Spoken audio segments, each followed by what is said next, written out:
we must guard against the acquisition of unwarranted influence, whether sought or unsought, by the military-industrial complex.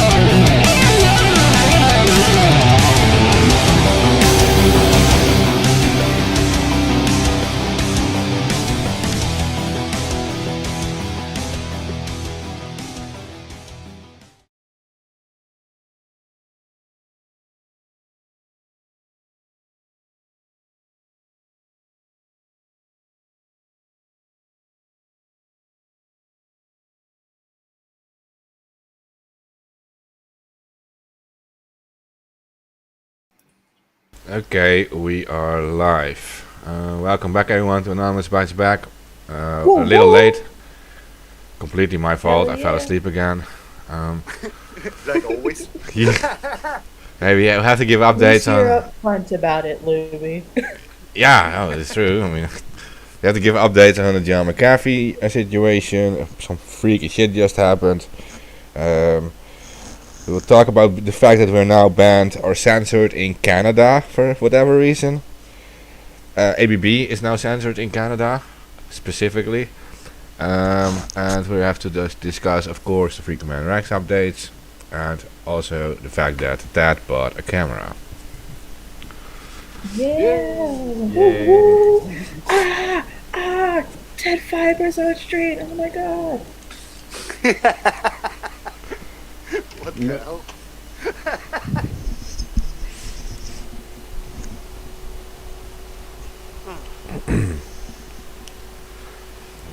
Bad job attacking people. Do you? I did too. Steve, you have a clip of an old interview with McAfee. You wanted to show, I guess, right? I have a there's a couple but I'll grab. So the one I'm gonna grab is about 11 minutes long, but we can break it up a little bit and talk about some of it. But man, if you... Is it a video or is it just audio? Yeah, it's a video. I'll screen share that. Okay. But I mean, it's wild what he says, specifically, who he says it to, how weird McAfee is, and knowing that guy was one of Silicon Valley's oldest secret keepers. Not to, there's just so many different ways to look at how he didn't kill himself. Well, I believe he didn't kill himself, it's more than suspicious. Another one on the big pile of people who mysteriously died after seeing some shit against the government. Mm-hmm. And like I always say, one, okay, could be. Two, maybe coincidence. Three, that's a pattern. Yeah, well, he did this one warned for that they would do this to him, and he said he was not suicidal, and he was actually doing fine in jail. He said if it would happen, it would be them doing it and not himself. So. Yeah, that makes it even more suspicious, right? Yeah, definitely.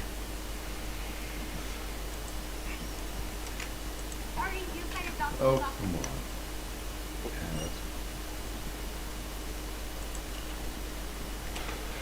I'm just sharing around this episode. If people listening, please help us share it around. Yes, because we are censored in Canada. As fuck. We're very censored, and we would appreciate y'all sharing. Oh, shout out to Magnus and Olivia Rondo. I was on Magnus's Unity or Death podcast earlier tonight, Unity or death. discussing Commander X's situation, and we talked about the Home Run for Julian tour, and we talked about this thing that I'm about to pull up.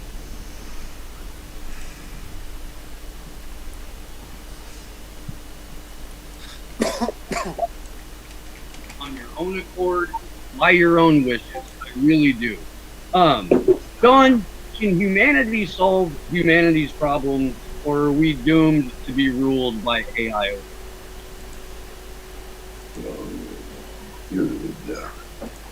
I thought you were a nice man. I mean, you threw me a curve here, okay? I'm a stone cold bastard. I hate my audio here.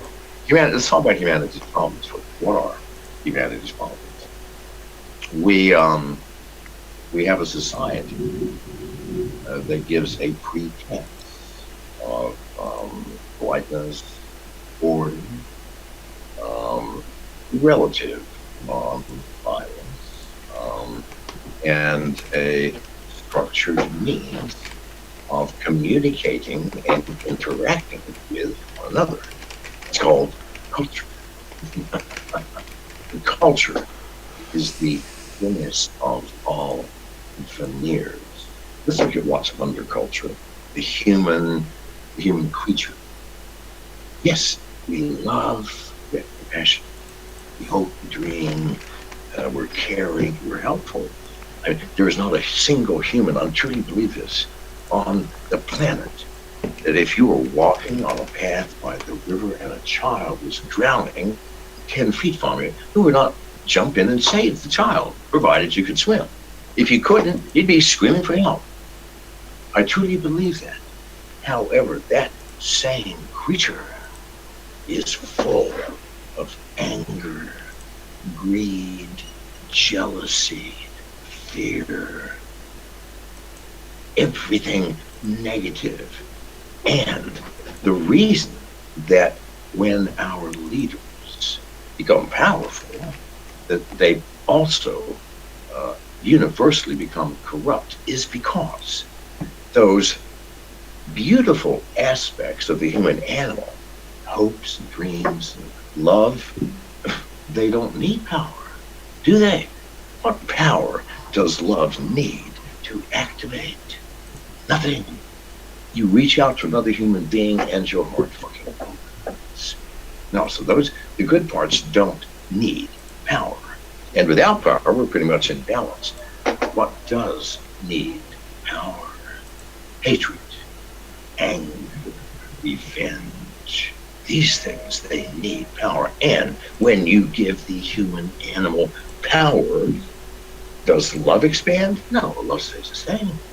What expands? Greed, jealousy, anger, all of the things that we are trying to push down through culture. And that thin veneer of culture cracks and disintegrates. And the powerful, ugly person emerges, like presidents, dictators, congressmen. And if you think they are not corrupt, please open your eyes and look closer, because they are. It has been known since the beginning of time that power does corrupt. I don't care how wonderful the person was before gaining power.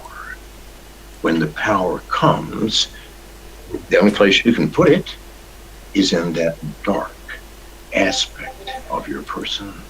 Love doesn't need it, nor does it want it. Caring doesn't need power. No, hostility, anger, and hatred need power in order to manifest. And if you give it enough power, then that hatred, revenge, anger will eventually destroy the world. And if you doubt that, please look at Nazi Germany, Italy under Mussolini, the Roman emperors who gained way too much power. Please, the kings of Europe.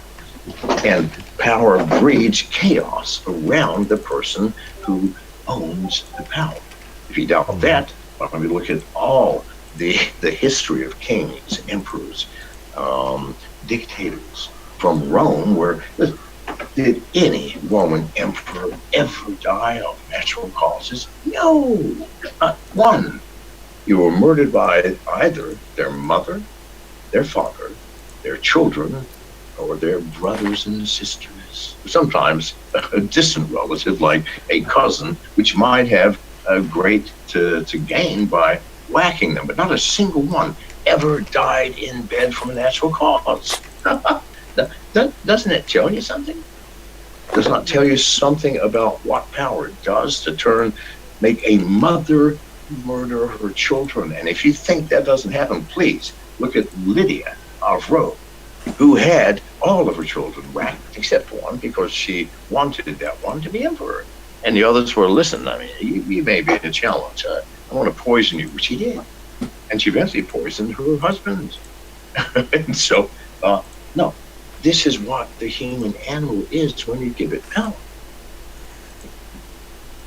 Oh, Jesus. Stupid YouTube. Yeah. So if you think, oh, no, we're beyond that now, we're civilized. Listen, if you want to see civilization, you should go to China or India 5,000 years when our ancestors were still living in trees and caves. The Chinese were weaving silk, writing poetry, playing musical instruments. Talk about culture. The Chinese were the most brutal of all. Brothers killed brothers, fathers killed sons, sons killed fathers, and mothers killed everybody. So no, culture, we have not changed. Nor will we ever, as long as we are the genetic creature that we are. And why? We have to be this way. Do you guys believe that? I'll come back to this. I want to know what you guys think. I mean, he's right. Oh, Absolute power corrupts. yeah. Yes. I was wondering if you were just if that was part of the video or you were just asking us now. But yeah, I think he's right. Yeah. Yeah. Yeah, Like for the most part, yeah. That even some of the nicest people completely change when they get some kind of power and completely corrupts them. Do you think that we have to be this way? We become this way when we get powerful and rich. When you get any, So when you get he any type of power, also said without power we're pretty much in balance. Said it kind of as an aside, but said it nonetheless. well, depends on that. I mean, It depends on like your what your psychology is, right? If you're living in like a world of fear where you're scared of losing that power, you're going to do anything to like hold on to it, and you're going to see like everyone around you as a threat to that power. Maybe if you're living in a society. Yeah, if you grow up in a society of fear that we are currently growing up in, then it's you can expect it to happen. Like you finally have some power and you're afraid to lose it the whole time. And in Roman times, yeah, arguably that was a society of fear too, right? Well, yeah. Yeah, Very much so. a lot of fears, by the way. Health issues, diseases, war, barbarians. Up to a certain point, it's And even in Roman times, your best friend would stab you in the back. Hmm. You know? well, and up to a certain point, it's good to live in the heart of the empire. Yeah. Yeah, but you also have a lot of enemies within the empire. Well, and and eventually, the empire does what it does abroad inward, and people inside the empire get to understand what their empire is really about, and at that point the empire is already in the middle of a collapse. by But the that's what why they use those gladiator games, right? As Yeah. that who was that the guy who wrote that? Give the people bread and games, and they are quiet. bread and circuses. Yeah, bread and circuses. Yeah, it is true. Yeah, what happens still today? That is like people are, as long as people are entertained, they're not going to rebel. Like entertainment is like I think like okay, so we can at least still party while the people in the rest of the world are like in hunger and in problems. So and as long as we can still do that, we have a better life than them. Like that's how people think. That's Ted. That's attributed to Juvenal. Yeah, Juvenile. Yeah. Yep. I always forget his name, but yeah, I know that there was this quote from him. Yeah, and I mean we're right there. We are. You can watch people beat the shit out of each other. You can watch people kill each other. You can watch fucking people have sex with weird animals. Like it's all there. Ew. Yeah, but that was true. that was like that already Where back did then that too. come from? Yeah, accurate comparison. Yeah. Well, Yeah. No, this was happening on the Roman and especially in Greece, in Greek times. It was happening. What Steve is saying. So that's the perfect comparison, I think. Especially like the Well, violence too. Like the Hollywood movies are filled with violence and stuff, which is very comparable to the gladiators.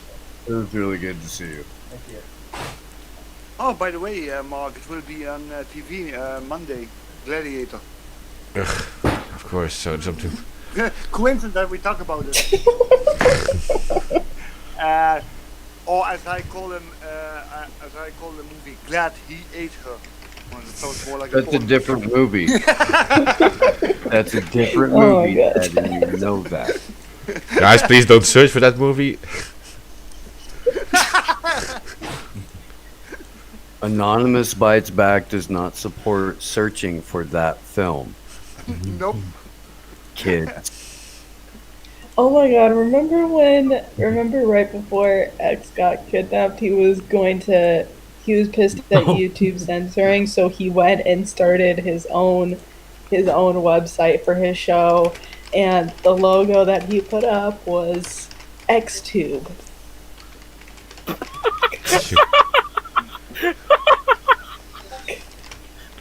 Okay. Yeah. Yeah. yeah, I could just say that that's probably not what everybody thought it was. Okay, so I'm gonna go back to this. I'm gonna go back to the McAfee thing. Yeah. Because this last part of this clip, that's where last night on Into the Microcosm, all of their conspiracy bells started going off. They're like, wait a minute, Okay. this kind of sounds like he could be laying out future endeavor. Find a single living creature that doesn't crush, consume, or destroy something. The leaf cutter ants destroy the forest.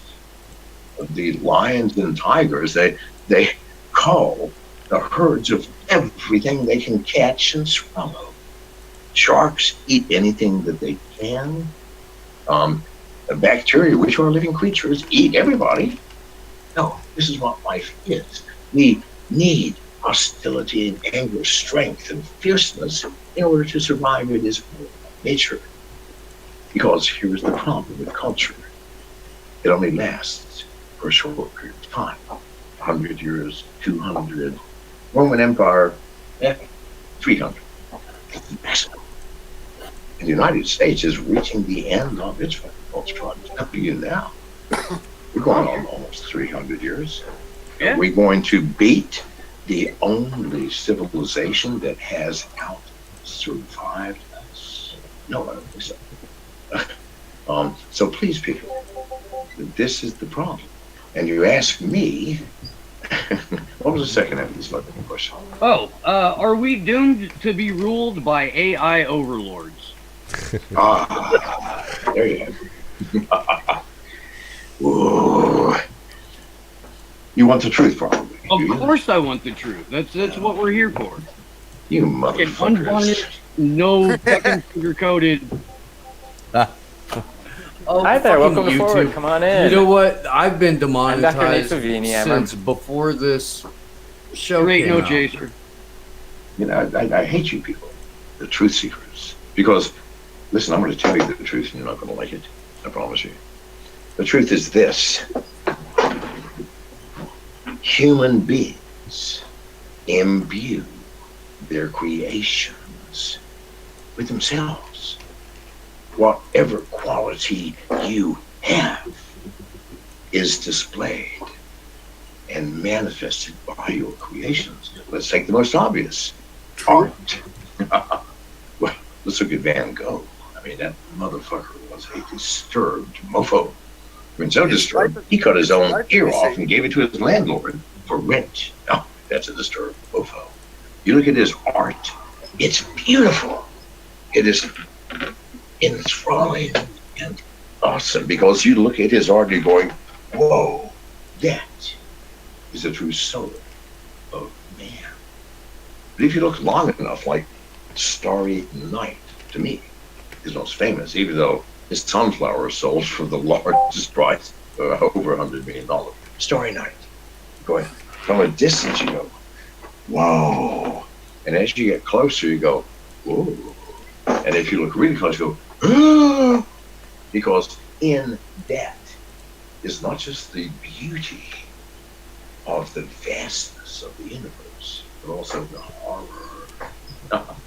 There's no way Van Gogh could have created your beauty without imbuing that with the horror of his own existence. And if you think it's any different for an architect, well, why don't we look at one of the most famous and most awesome in Barcelona. What's the fucker's name, baby? The architect of buildings. Gaudi. Huh? Gaudi? Gaudi. Duh. Gaudi.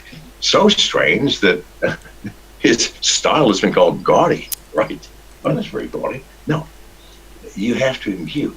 And if you are a president, if you are a congressman, your actions will reflect the truth of you. And if you think that programmers creating artificial intelligence are not going to imbue that unintentionally, not willfully or willingly, not by design, but unintentionally because they are human beings with their own attributes, then the first thing that AI is going to do and go,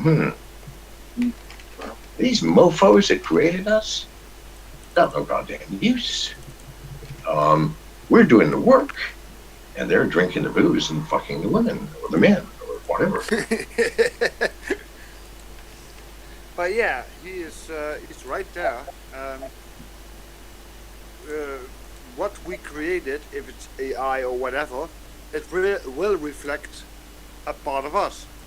Yeah. So if somebody that lives in fear creates an AI, it will reflect that fear somehow.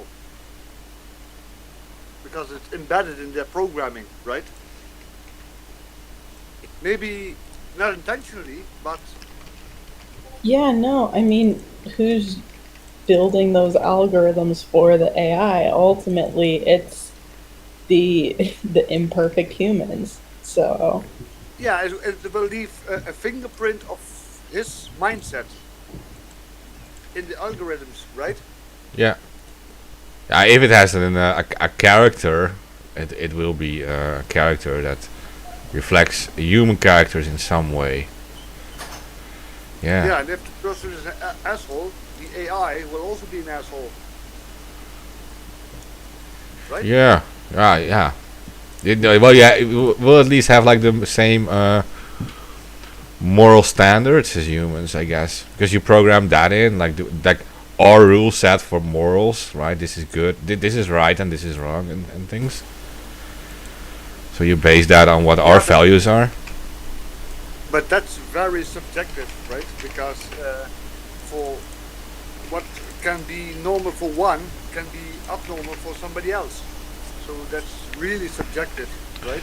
Yeah, well, I mean, it's like what Steve was discussing earlier about all those weird fetishes, and One thing is normal for one person, and it's abnormal for the rest of us. Yeah, but make like a. Can you weigh in like uh, circumstances? Like, for example, you can program in that it is not okay to steal, for example, right? But would this AI steal from a billionaire when it sees a homeless person laying in front of him who needs it, right? That's is the thing. If you program the pure mindset in, like the pure rules, like you can never steal, it will leave that homeless person laying there because it can't steal, right? So you have like that is what you have to think about. It, yeah. Yeah. Well, there will be, of course, conflicts within his programming, right? Yeah, but it's that will be like a for us a very bad character because we let a homeless person die in favor of a billionaire who doesn't really need that kind of money. I mean, $10 or something will make a huge difference for a few days for a homeless person to eat. Oh, so real quick, somebody just posted this, and I'm going to pull it up here because I don't know if you guys have seen this interview or not. From a few years ago with Vice and McAfee. When I went on the run in Belize, I had friends in the U.S. Embassy in Belize. I knew what was coming down. I'm not stupid. I had arranged with the head of security. I was going to come in. He said, "Sir, we have it from the highest authority. We are not to allow you entry into the U.S. Embassy." Understand? It was the highest authority, the State Department, Bill Clinton. I'm an American citizen with an American passport. I'm sorry. I'm not wanted in America. I've got no clients in America. Is it not a reason to say, I don't think I want to vote for you? And yet you're here now. And for a month and a half, I was on the run. The reason that the government wanted to collect me was that after they had raided my property in 2012 in the jungle, shot my dog, abused me, destroyed $500,000 worth of my property over a bogus charge, I was pissed off. And so I donated to many secretaries within the government laptop computers, really nice ones, that were preloaded with viral spyware. Within a week, the entire government computer system was under my control. I was watching, monitoring, listening. I was looking for information that they had set me up at raid. I didn't find it. I did find out that the Minister of National Defense was the largest drug trafficker in all of Central America. And the Minister of Immigration, the largest human trafficker. We don't want to get killed by them either, so we're probably...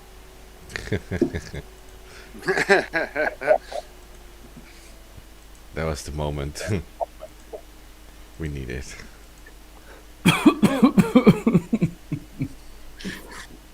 You Well, that's true. may you live forever, Pirate King. I mean, it is true that CIA is behind drug trafficking, right? Absolutely. Well, and a significant portion of human trafficking too. Well, we have evidence for the drug trafficking. It was used to fund like illegal operations, like so-called black operations in weird countries.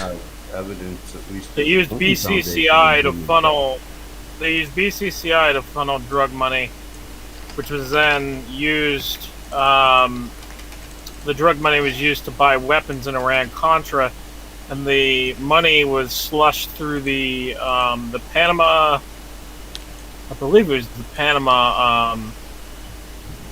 What is that Panama firm that ICIJ leaks exposed? It was Operation Goldfinger.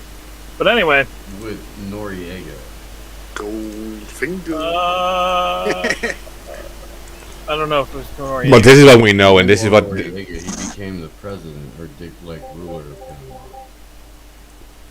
But this is what You the might stuff, be right. the stuff that we know, right? But CIA there's turned on him after a certain point. I'm just saying, we know BCCI was connected into human trafficking and drug running as well as gun running, and they used that bank as it was set up as a shadow conduit by William Casey, or not Casey, William Colby, or yeah, Casey. I always mix up Casey and Colby. I don't know why I do that. Probably because their names are so similar. But anyway, it was set up by William Casey and Agahan Begdidi, or however the fuck you say his name. Oh yeah, Matheny. That sick fuck. The guy in Pakistan. He was in Pakistan and London. They set the bank up in London. Yeah, we talked about this the other night. Yeah. Well, that's There was the the proof. branch in London and a branch in Karachi. Yeah.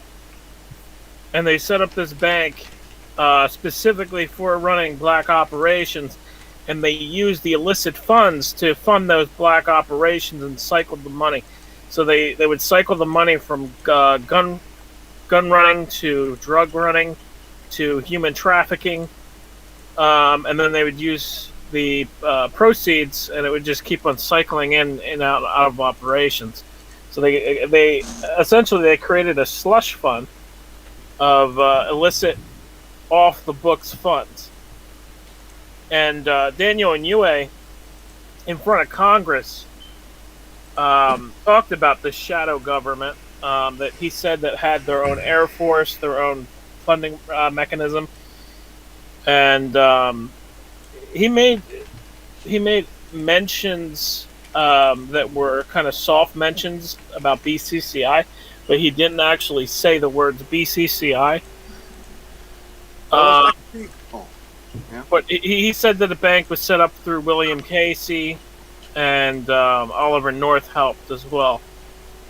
But what he missed is that it was basically set up by the Pakistani intelligence and the CIA director at the time, who was William Casey. But there is also, I know this from a movie, but I later on searched more about this subject. This case of Barry Seal, former TWA pilot who became a drug runner and arms dealer, actually, because he was also bringing arms to some South American countries, right? Yeah, for the Medellin cartel. Yeah, he was involved with Mena, Arkansas, though. Yeah, and that's the the Clinton portion of the CIA's drug running. Well, it was George H.W. Bush and Clinton. George H.W. Bush was the one who George H.W. Bush was the one that got Clinton involved in cocaine, and he was the one who gave him his first cocaine line. And this is, well, it's kind of public information. Yeah, there's a whole movie about it, or at least the Barry Seal end of it. Yep. And is it really in the movie? And remember Gary Webb, for example, right?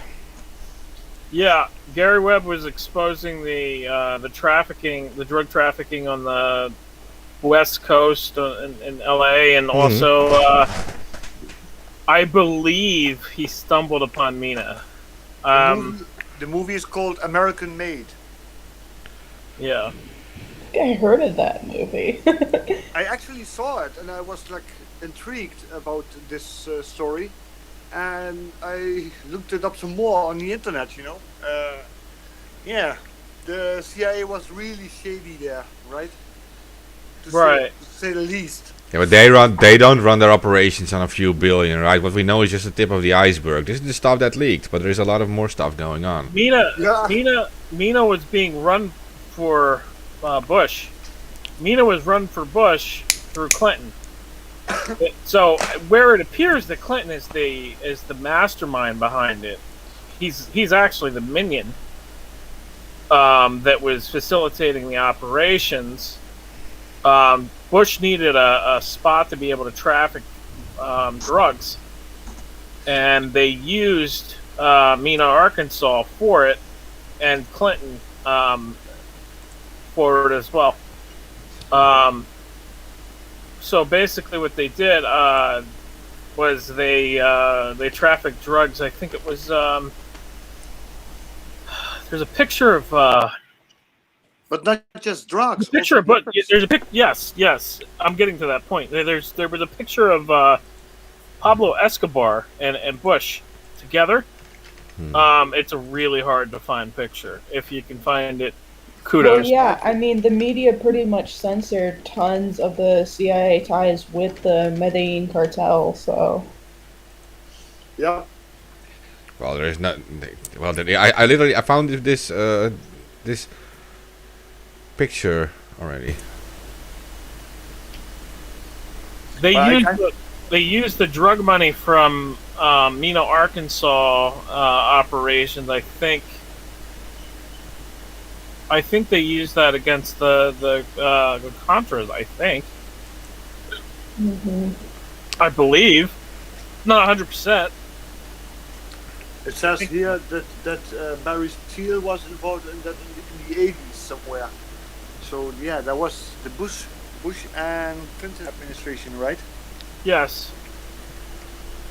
All was of my the- information comes from people that are back then, like around back then. But yeah, they also smuggled weapons to South American countries to trigger their revolution. Yeah. What Made was by the country? Yeah, made I by thought the it was. CIA. I thought it was the Contras, but it's not the Contras. It's Fuck, I can't remember now. Well, they tried to use the mafia in Cuba too against Fidel Castro. Like, the Americans did a lot of shit like that. That was in the 600 plus 1980s. CIA assassination attempts against Fidel Castro. Yeah. They tried to use his damn ex-girlfriend against him one time, but she couldn't. So he literally gave her the gun and was like, "Oh, shoot me." Yeah. At some point, The bossiest move ever. they sent like literally American mob bosses to that place to like literally talk with local mafia and stuff to like get rid of this guy. What, Castro? Yeah. Mm-hmm. Yeah, that's true, but that's Well, the CIA was also 1980s. behind. The CIA was also behind the killing of Che Guevara, right? yeah, Che Guevara. Yeah. There's something I'm missing. I don't know what, but they used the drug money to invade some South American country. I just can't remember what it was. But Was I it think Nicaragua? Contras. Nicaragua? Nicaragua. Is that it? That's the one, yeah. They've been It convicted was for the the Nicaragua. Sandinistas that they were funding. Oh, that's right. Yep. Forgot about. Yep. Oh yeah, that was freaking what's her face's dad. CNN lady. Anna Well, Navarro, her ass. Oh, American- Her yeah. daddy Funny, was you one know, of them. the American government always puts people in power in South America, and if they go haywire, they trigger a revolution there. But it's all orchestrated by the CIA. Well, what they Oh do. yeah, bro. It's not just the CIA, by the way. It's also Oh there are. yeah.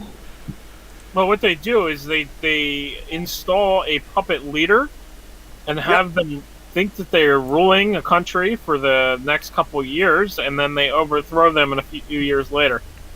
Yeah. Oh, Pinochet got a nice long ride. Oh yeah, he did. You can look into the Nugent Hand Bank based in Sydney. There was a CIA bank, for example. If you want to look in that, I financed a lot of shit. That ties into Promise. That ties Yes, it into does. Promise. But yeah, what you saw also in that movie American Made, they use all kinds of shell companies to traffic drugs and weapons and all kinds of shit, right?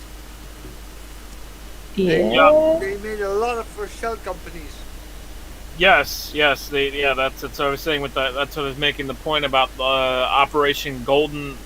I think it's GoldenEye. I'm gonna look that up just to make sure, but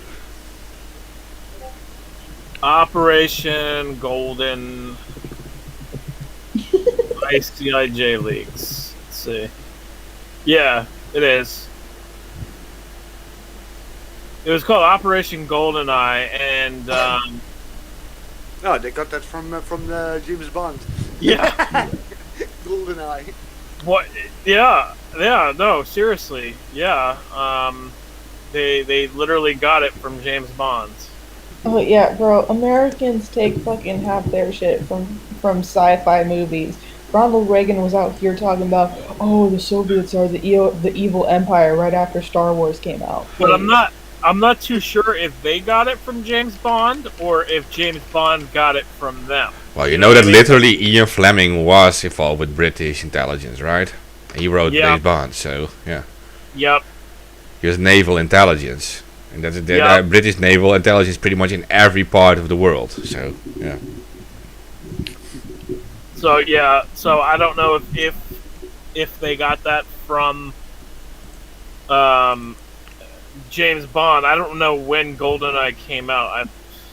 I'm not too familiar with movies.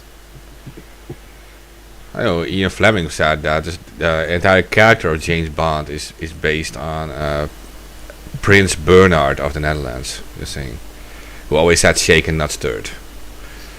GoldenEye was a 1995 film. So yeah, they leaked it in GoldenEye. That's what they did. I wonder if it was based on a person, you know.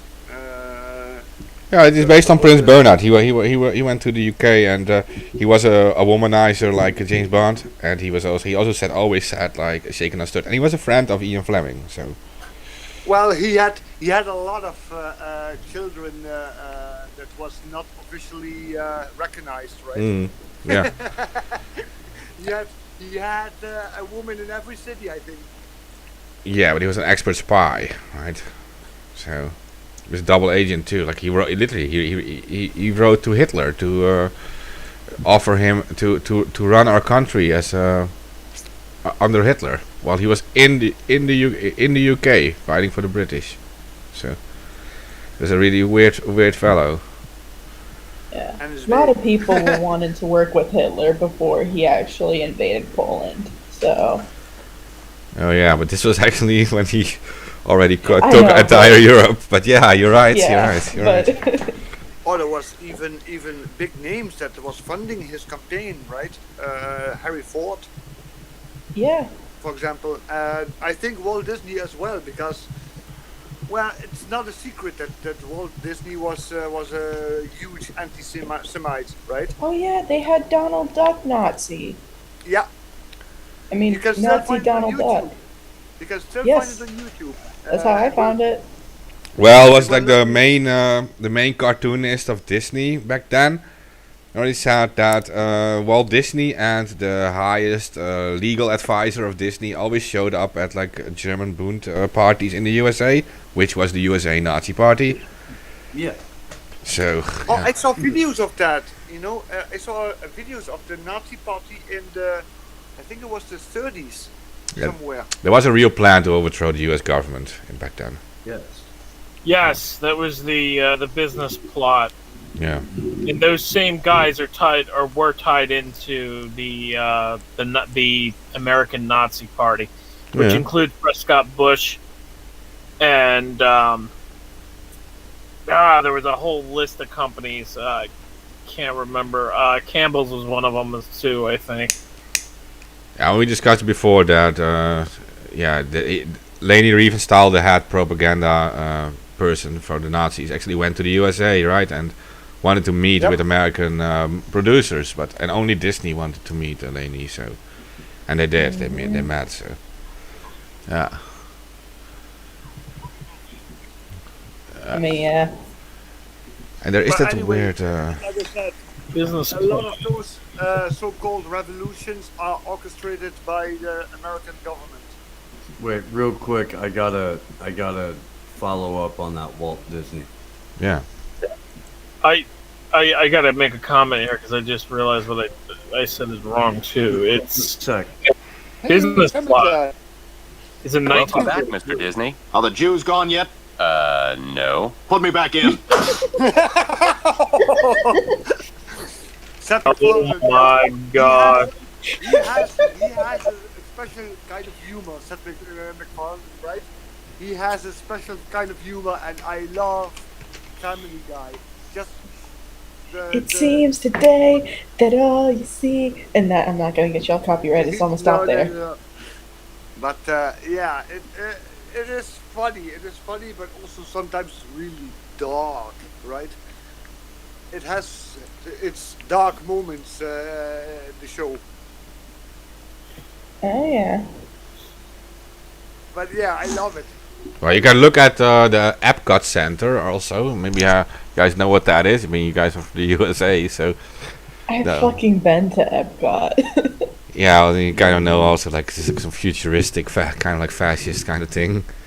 So, Oh yeah, no, they have like a whole section called like Tomorrowland or something like that. Yeah. Yeah, no. So There is one episode in Family Guy where you also see that's what with the multiverse, and they come into a Disney universe. And I can't remember what his name was, the Jewish guy in Family Guy. And he walks in and everybody gets pissed. Yeah, that's Disney, right? Yeah. So in Nazi Germany, the Nazi Party started in 1933, and the FDR business plot was a plot by businesses and bankers and huge Yeah, conglomerates in the U.S. to overthrow the FDR presidency. So and that plot involved Prescott Bush, and Prescott Bush was a known Nazi supporter. there And was the NSDAP, the Nationale Sozialistische Deutsche Arbeiterspartei. Yeah. Yeah, well, it goes a lot further. I mean, it was not just Disney. I mean, Coca-Cola was deeply involved. I mean, Coca-Cola, there was a trade embargo, and like General Motors too. Coca-Cola at first even sponsored like the Nazi Olympics. Still, they were on billboards at the Nazi Olympics. But when there was like a trade embargo, they could no longer sell. They could no longer sell Coca-Cola to the Nazis. So what they did, they invented Fanta for the Nazis, right? So, Wasn't that yeah. also 33? The games. That was. And then also- years later, they take Fanta and turn it into a brand again. Yeah, but that was invented for the Nazis because there was an embargo against Coca-Cola for that. But the Olympic Games, was it also in 33? 36. It was in Berlin. 36. Okay. Yeah. I can remember that I saw some old footage of that. Oh yeah. Well, part of what Leni Riefenstahl did was she like took footage of the entire Olympics, and I'm kind of ashamed to say I know that because I watched Jesse Owens clips from it. So apologies, I know but some footage. I know some footage where Hitler opens the Olympics. yeah. There is still footage somewhere on the internet where you can see that. Well, I mean, yeah, it was the whole Olympics that year was 100% for propaganda, and the fact that like Western countries actually went and participated kind of shows you where their interest lied. Hitler used a lot of old strategies from the Empire of Rome, right? And like I said, give the people bread and circuses, right? Mm-hmm. Well, and because the Olympics was like also a way to kind of like showcase Berlin and make it look like the Nazis weren't so bad. Like, Exactly. look at how awesome this city of Berlin looks, Well, and it's put on one a big- show for the world. And It's one also big to PR demonstrate- campaign, right? And also to demonstrate the power and superiority of the Aryan race. Which didn't happen because Jesse came in and kicked their ass. Hmm. But yeah, it was basically one big PR campaign. Yeah, nah. Yeah. But you shouldn't be scared to look at these things and think like you're somewhat a Nazi or something. No. You can't hide these things of history, otherwise it can happen again and stuff. You need to know about it. Exactly. I was recently watching that speech from Goebbels. Yeah. Italian Krieg, and it's not because I'm I'm a Nazi or anything, but I look at the historic value of it. You know. Well, he's I mean, a. it's like that's why they teach like Holocaust history in class and stuff. Oh. So hopefully people learn from that, so it doesn't happen again. Because as horrible as the Holocaust is, genocide isn't a one-time thing. No, it's still going on right now. Think about Yemen and Palestine and stuff. But I mean, Joseph Goebbels, he actually said like, if you have nothing to hide, you have nothing to fear, right? And that's something Mark Zuckerberg said exactly 80 years later. So just saying. Yep. History is always repeating. Yeah. Yep, because people can't learn from it. Exactly. Even I saw articles about certain groups in America even denying that the Holocaust even existed. I was like, how stupid can you be? I mean, well, that's not stupid. It's just no. It's hard to imagine people can be that evil, I guess, but yeah. It's designed. It's not like they actually believe that. I mean, like, they just literally push that propaganda. They know what they're doing when they say that. Well, like I said, all those people who are saying like, oh, the Holocaust never existed, send them to Poland, send them to Auschwitz, and let them walk around there. Then they will see that it was real, right? Because you can still visit Auschwitz and you can still go there and see what was going on there. And it is good. It is good that they kept it open. They kept existing. That the camp is still open and the camp is still visible for everybody. Oh yeah, well, because that's one of the things that the Nazis tried to do when the Soviet army came in and started liberating some of the concentration camps. Was they tried to like destroy, like blow up the camps and destroy the records and basically erase the whole thing from history. But like, nah, people need to see that shit. Like, well, it's a part of history. They only blew up the furnaces, but the rest of the camp was still there. And it was even when the Soviets came in, there was even people in the camp who were too sick and too tired or too weak to walk because because they took them on the death marches. So basically, they took all prisoners that could move and moved them to the eventual 6 death camps, and then while like they just left the sick behind, well, that kind of, in a sick and twisted way, it sort of kind of worked out that those sick prisoners were left behind because because then the other armies eventually got to them. So.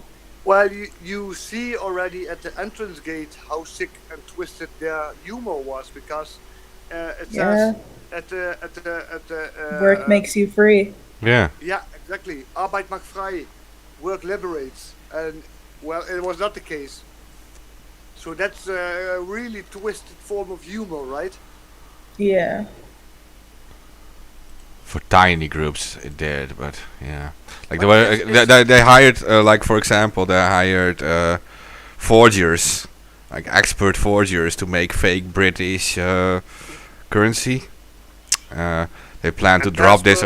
They wanted to destroy Britain real fast, right? So they were planning to drop fake British currency over Britain to destroy the British pound, and they used expert Jewish forgers for that. I know they had infiltrators that was German soldiers that perfectly spoke English and was just infiltrating England. Yeah. Kind of spy actions, right? Yeah. Well, I mean, and they were continually bombing England too. I mean, that's where Churchill's punk ass got so much love, because he was like, oh no, keep calm and carry on throughout all the bombings. And then people were like, oh, Churchill, such a good wartime prime minister. I don't care that you sent off Kenyans to concentration camps and fomented the Bengali famine anymore. Yeah. hypocrisy, right? Right. I mean, but aren't they all? They are all hypocrites. Yeah. They were like, They're these all can't, nonsense. the other side was not much better in those days. I mean, like, the Allies are portrayed as being like superheroes, but like, No, I even mean, when the war ended, like even my own country, when the war ended, sent 200,000 people into Indonesia to keep them enslaved as a colony. So, yeah. Yep. the allies were cunts. I mean, even at the point where Mein Kampf was already out for a cool minute, and then I forgot the name of the ship, but there was a ship full of Jewish refugees that literally came to like U.S. shores and was turned away. Yeah, definitely. So I forgot the name of the ship, but like that happened. Like no, Yeah, they allies were were being denied. Yeah. proper cunts. Freaking all kinds of Western businesses dealing with the Nazis. You had the Nazi-Soviet pact, and just And if you put it in perspective, they were fighting the Nazis because of the mass murders and everything. But be honest, in the American history, they did exactly the same with the Indians, the Native Right. Americans. So yeah, just to put that in perspective, well, even while we were supposedly fighting, to help save Jewish people from the Holocaust, what were we doing in America? Japanese internment camps. Yep. Yeah, and like you also have the companies like ThyssenKrupp. I mean, those were like German industrialists, and they were funding the Nazis, but also Krupp built like most of the railroads in the United States. They delivered the steel to the railroad, the great railroads. Hmm. Kruppstahl. They produced Zyklon B, like. That was Bayer. Yeah, IG Farben back then. Yeah, Bayer. It's Bayer now. Yeah. And some other companies, by the way, and not just Bayer, but yeah. Oh yeah. Well, I know IBM. That's a U.S. based one that was working with the Nazis. Yeah, they created punch cards, the registers for the Nazis. IBM. Yeah. There's so much.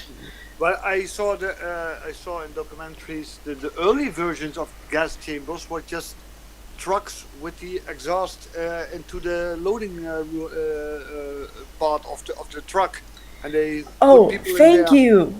thank you, Divine. He said the ship was MS St. Louis. Sorry, Oh, just wanted to get the record on that.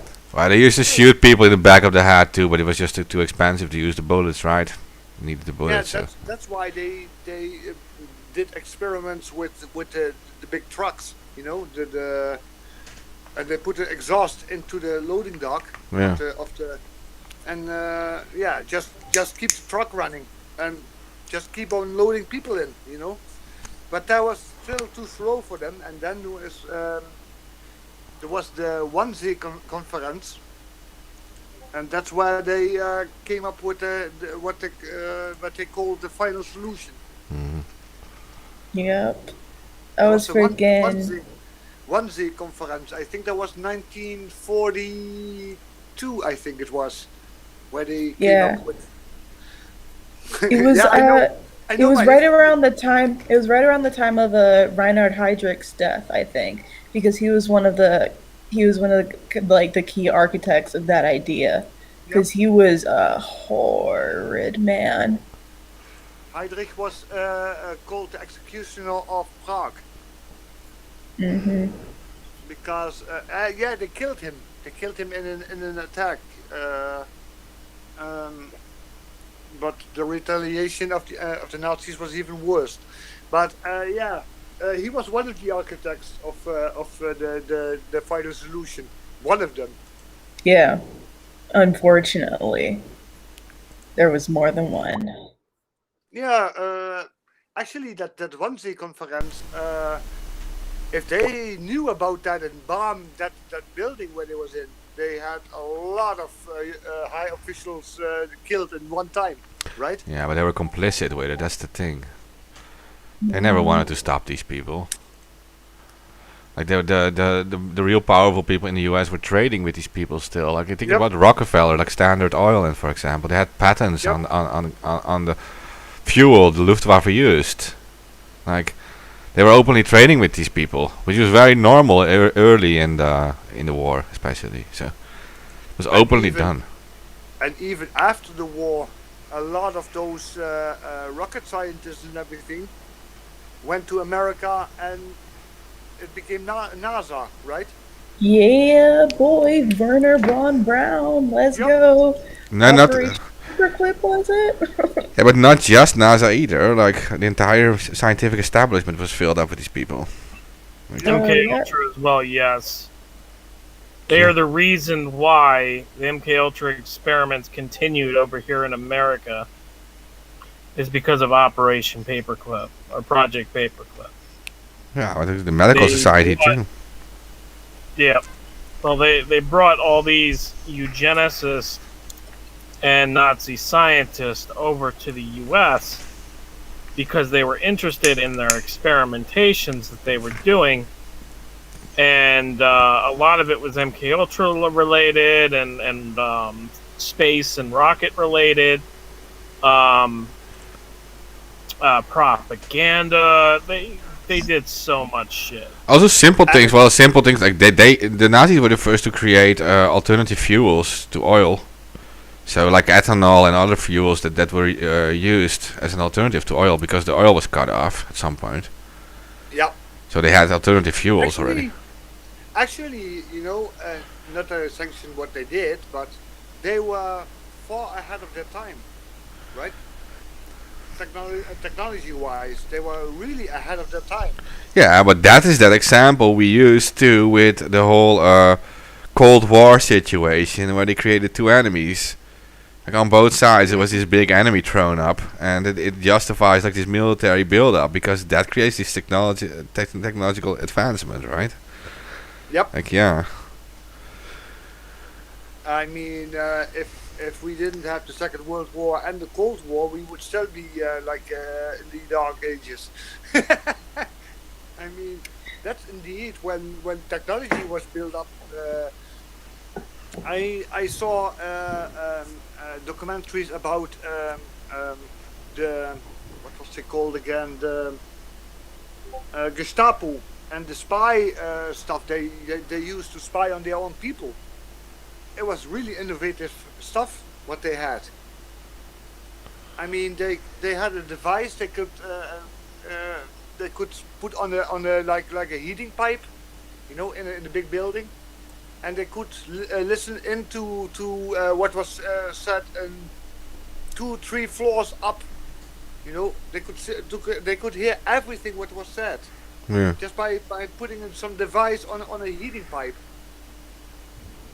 That was some innovative stuff, right? Yeah. I believe we're going to be in much deeper shit even than the people were back then. So because at least back then you could make fake IDs much easier and stuff.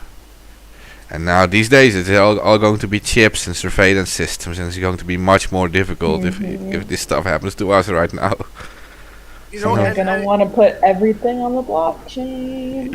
And I was interested in those things called number stations, right?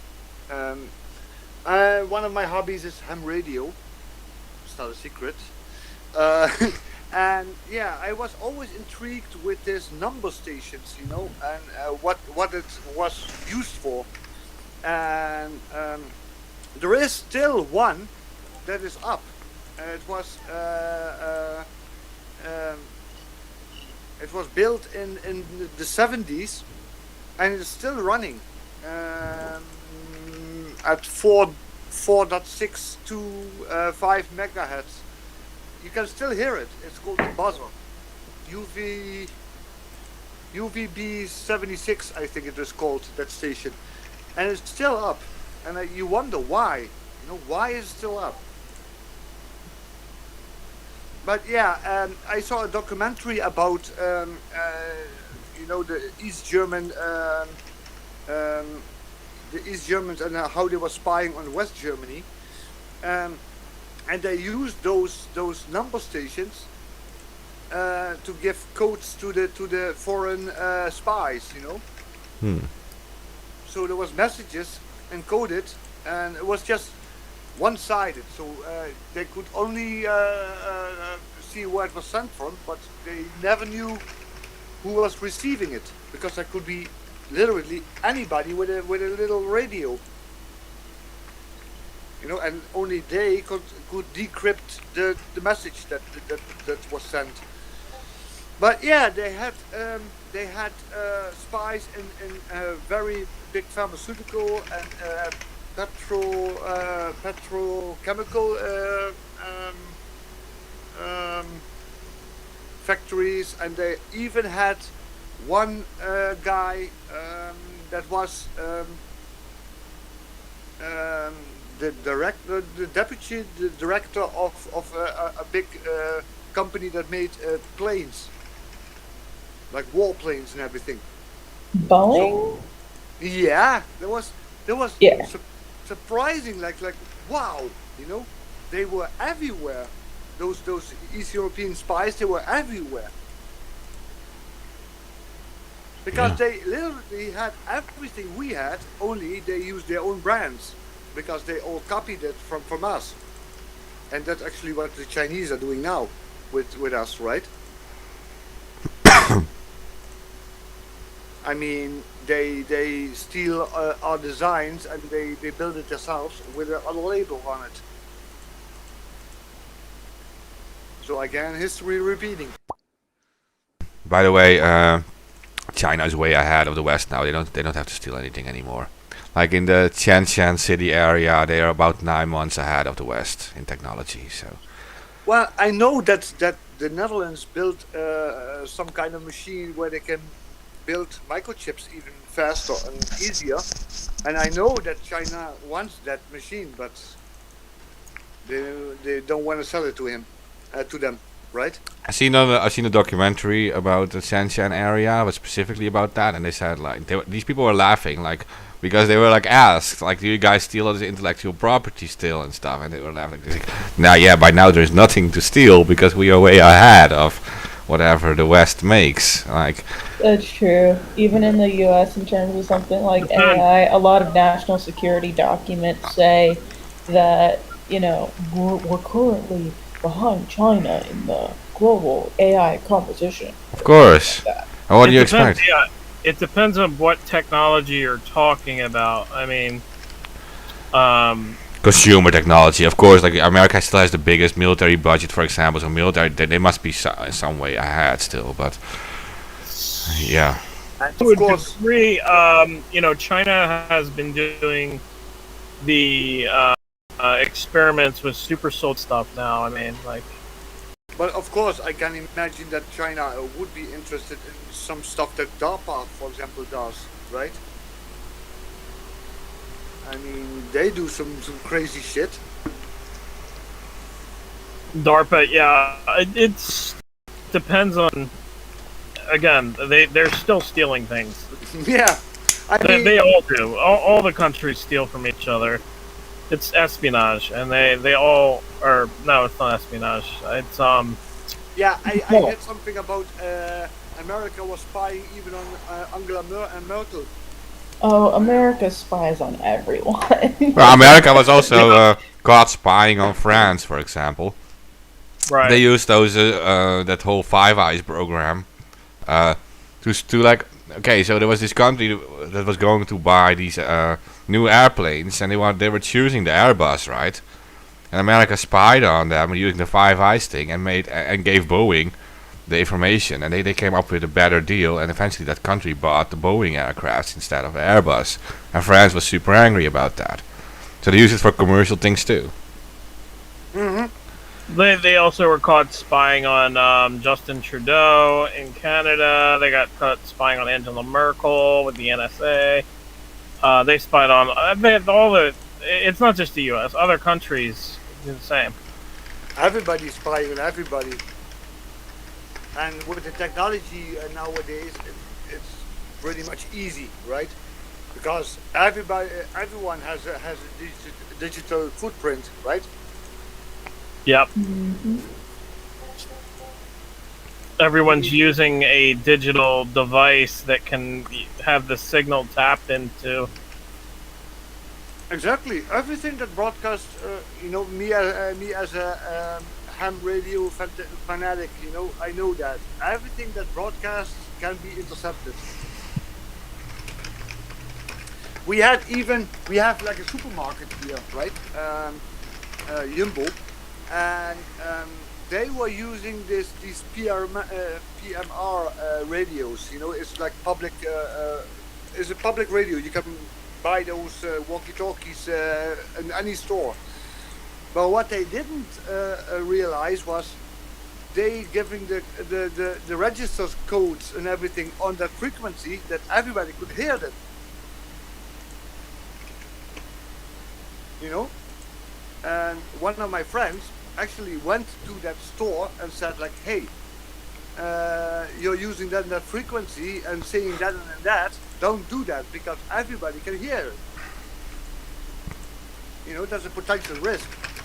And I think now they use some kind of voice encryption because you can still hear them, but you can't actually make out what they are saying because you just hear like, you know. Right, they use higher signals and signal encryption. Exactly, but yeah. And they actually started using that in World War II.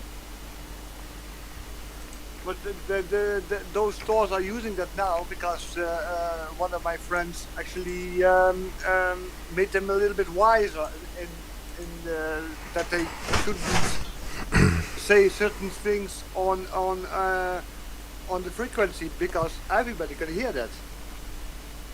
Right. And it's the same with the internet, you know.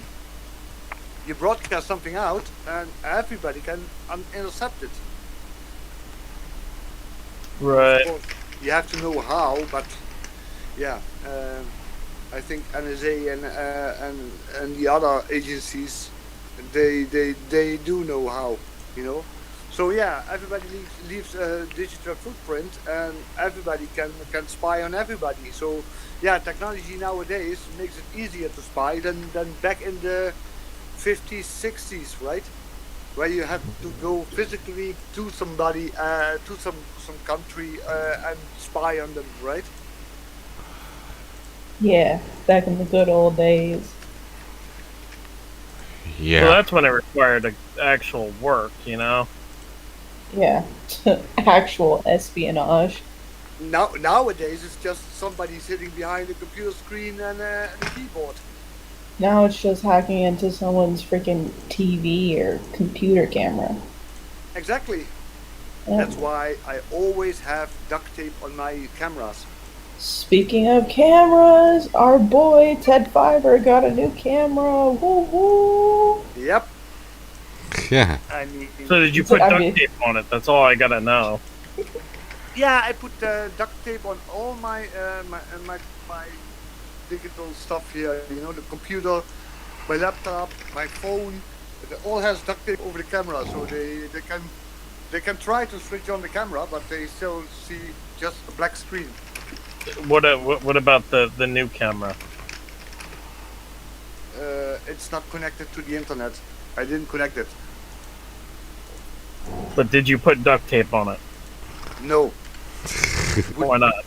That kind of makes the purpose of the camera a little bit. Okay, you're being a troll tonight. But yeah, Maybe. I bought a new camera because like I said, I exchanged my mask for a press pass, and I needed to have some professional equipment for it, right?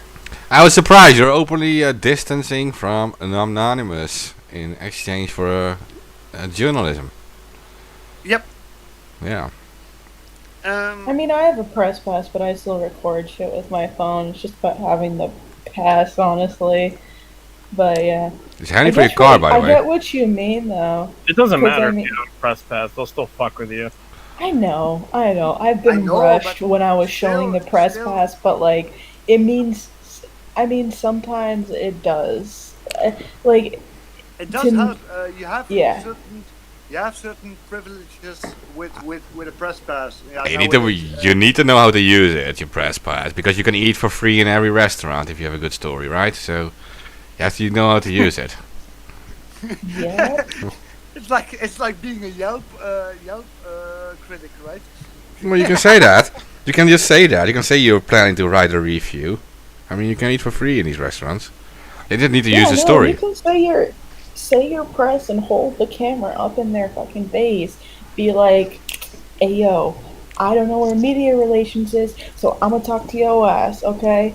And that's now it's not gonna work every time, but I mean, if you know how to use your press pass to help people and broadcast shit, then yes, please. Yeah, you know what was funny? I got this press pass, and there was a letter with it, and it says, literally, like, do not abuse it for personal use. You know? And I was like, right. And how many people keep that word? You know, that they don't use it for personal use. You know, even the big media people abuse that power, right? Yeah, why wouldn't you? Yeah. Yeah, of course. So I was like reading the letter, and I was like, right. I mean, yeah. I mean, I wouldn't even say it's abusing, like, when you're using it in a good way on the ground. Like, freaking, I need that press pass because I'm not exactly the correct pigmentation to receive proper treatment from police at a protest. So the press pass helps in that department. Of course, and not in all cases, but sometimes maybe even helping yourself from not getting beat up by the police. Yeah, no, for real. It Well, does. when I still had a press pass, and this is like a decade ago, that I got this thing that you could put behind like the window of your car, right? And you could pretty much park in like weird places. That's what it was very useful for me too. If you go to a city, it's very difficult to find parking. You just park it on like Oh random my places. god, that would actually come in so much handy for protesting in Los But Angeles. what if the cop that you are going after hates journalists and he just wants to beat on journalists? Yeah, that's possible. Yeah, well that Then happens, you're but just I like mean, fucking big target, you know? Yeah. but I mean, they but- target journalists but all the they time here in violate- LA, but I but mean, they like, at violate least the you freedom can, at least you can say, like, okay, these fucks are violating freedom of the press, they're violating the First Amendment. I mean, Exactly. granted, they're doing so when they beat the shit out of protesters too, but like when they do journalists, it hits a bit extra. And I mean, But like- let me try something. Let me try something without showing my face. I'm not sure if it's visible. Be careful, Tad. oh, Yeah, but dear. I'm just showing my camera. I'm not sure if you can see it because I'm not sure where I'm pointing now. Because Okay, we can see the We camera. saw it.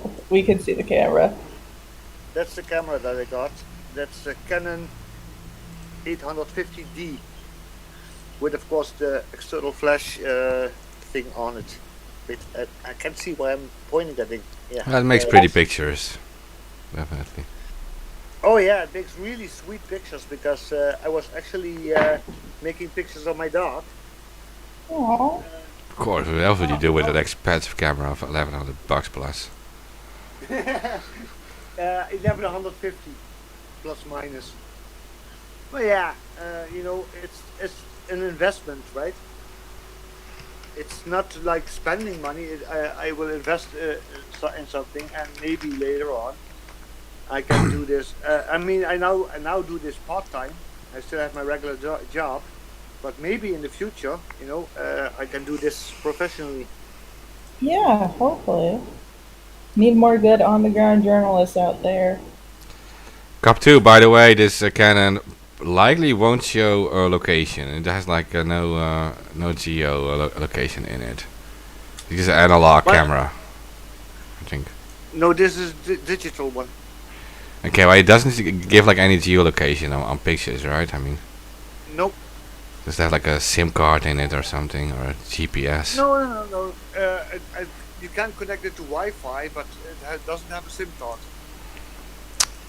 He's right though. If you make pictures with your phone and stuff, there is like geolocation in it often. Well, that's why I always have it turned off. Just when I use the navigation, if I have to drive somewhere, I put the geolocation on. But I don't always remove it. You can change it. You know that. I always turn it off, because they don't know. They don't need to know where I am and what I'm doing. Instead of removing stuff, you can also change it. Just an advice for people. Put it to whatever Eastern European country or somewhere in Asia. Let me disassemble the camera again. Put it away because it's with a lot of money. Yeah, it is insured. So if something happens with the camera, I just can go back to the store and claim the insurance, which was a smart move because it's a lot of money, right? Yeah, it is. Mm-hmm. It's worth it though. You can make a lot of money too with cameras. You'll use it for good, so that's dope. It kind of feels weird if you show up at some protest and come with a little house camera, So yeah, I thought like, I need something more professional, right? Oh, not too much. I mean, one good thing about at least protesting in LA specifically I found is that there are a lot more people that are kind of taking the act of journalism into their own hands and like literally just filming cops with their phones or like live streaming from protests. Some of the main journalists that cover protests over in LA do so using just their phones. I mean, and that's just speaking to LA specifically, because when I've gone to Miami, I've seen people use like fancier cameras and stuff. Yeah, well, like I said, I was more into photographing, so that's why I bought a photo camera, not a video camera. Pictures I are think dope. you can put it on video, but for me it's more like having good quality of pictures, because I notice on the internet when I look up Million Mask March and I put some in Mark's Anonymous Netherlands, I think it was called, right? The server. Yeah. I put some pictures in there. There are some nice pictures, but a lot of them are like blurry and weird, and like, yeah, and I. Oh yeah, no, I get that. My phone camera has like a weird kind of cracked lens thing going, so I can't really take good pictures on there. So if someone wants to take good pictures, then like yes, those are awesome. And that's why I thought like, let me get some professional material. So when there is a protest, I have a professional camera and I can make professional photos of it. Okay, Ted. Yes, Dad. Real good. Well, it's nice to have some pictures. Also, like things like Assange protests, for example, or we have all these anti-lockdown protests and stuff, and there's a lot of police brutality and things going on. We need to cover that better too. Because the stuff we have now, like there is good footage made, but it's made by people who are already in the discredited box, right? Yeah. It's not by independent. Like mainstream media. Yeah, it's either mainstream media that'll selectively edit like 3 minutes out of the entire protest, and it's like, dude, I saw your ass at the protest. I know exactly where you were standing. I know you did not do shit. Okay. Yeah, no, but it's like either it's the mainstream, like you're saying, or it is like literally that group that is like only focused on anti-vaccines going to release it, and they are already in the discredited box. Like the mainstream knows exactly how to deal with them. So you need like a neutral third party jumping in, like recording everything and not taking a side, right? Just making a recording of things. And that's the thing, like I said, I distanced myself from Anonymous last year, and I wanted to go into journalism, but indeed, no-sided. I just want to report what is going on. Yeah. Really report what is going on. Yeah, you're not allowed to distance from Anonymous. I think not. I think I see a lot of the old Anons leaving the group and doing their own thing. And that's wait! I gotta correct you there, and Mark should have corrected you. Anonymous isn't a group. Yeah, okay. Sorry. I always make a mistake. The collective. Okay? I corrected myself. The collective. All right, okay, I'll accept that. Okay, well, anonymity yeah. is still always a useful tool, but like I mean, no longer using like the whole branding thing that's going on. It just like, becomes a good, Yeah. I think a good thing to do actually, because it's so corrupted branding. Well, and because the mask has become a legitimate, target for police. Like, if I'm wearing that thing, then I'm not wearing it for the whole thing. Yeah. I'm not really even think- wearing it properly because it's too fucking hot. Anyways, I'm not trying to have like 50 gallons of sweat coming off my face in that uncomfortable ass mask. Oh Like, yeah, it is so uncomfortable, definitely. And you know, and you Even in know the winter, what it's fucking hot. I smoke, right? And you know what a pain in the ass it is to smoke a cigarette with a mask on? I mean, you can put your cigarette in the opening. That's not a problem. But blowing out the smoke, your whole mask will be full of smoke, and you will see nothing anymore. and it'll get in your eyes, and it'll mix with Burn the your freaking eyes and sweat that's already. Then you'll get like the smoke mixing with the sweat on your face. You know what that is though? That's motivation to quit smoking. So, if you just sit there and smoke with a Guy Fawkes mask on, you will be motivated to quit smoking because eventually Never. your eyes are going to be burning. Oh, Never. really? Oh, really? You need to learn the psychology of a smoker. You said the word smoking, and I lighted a cigarette. Just saying. But never, because that's the only thing I have. I don't drink, I don't do drugs, nothing. I just have my smoke and my chocolate milk, and that's Oh yeah, the chocolate only- milk. Oh, the chocolate milk. What a fucking combination. I can't even figure out if what's more harmful, the smoking or the 4 gallons of chocolate milk a day. I can tell you what's more harmful out of that one. It's the cigarettes that have fucking billions of chemicals in them. Come on. Fair enough. You guys are both fucking killing yourselves for the government. It's like, hey, it's like, Aw. hey, I'm an activist and I really hate the fucking government, but I mean, I'll just take some cigarettes and kill myself so they don't have to kill me. No, I'll kill myself for them, you know? here's the Well, thing: if you're gonna I'm doing it on my smoke, own terms. if I'm you're doing it gonna on my own smoke, there's ganja right there. Like, Exactly. again- If you're gonna fucking smoke, you might as well smoke weed. You know what There's no what I point. always say? legalize I'm committing it. suicide, only very, very slowly. Until you get fucking emphysema. When you get emphysema, then it's not going to be slow anymore. Then you're going to start speeding up, and then you're going to have a hole cut in your throat. And Actually, my father has COPD. I'm not sure if you know that. It's lung disease caused by smoking, by the way. And well, that he's should be still- motivation for you to quit too. I mean, No. here's the thing, though. I mean, you're going to be like the guy, the guy from the X-Files, the guy who puts a cigarette in his fucking throat and goes, Cancer man. yes, Yeah.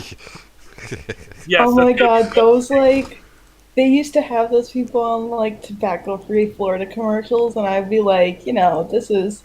Well- I'd be like 5 to 10 watching those commercials. I get nightmares from the people No, that put on them.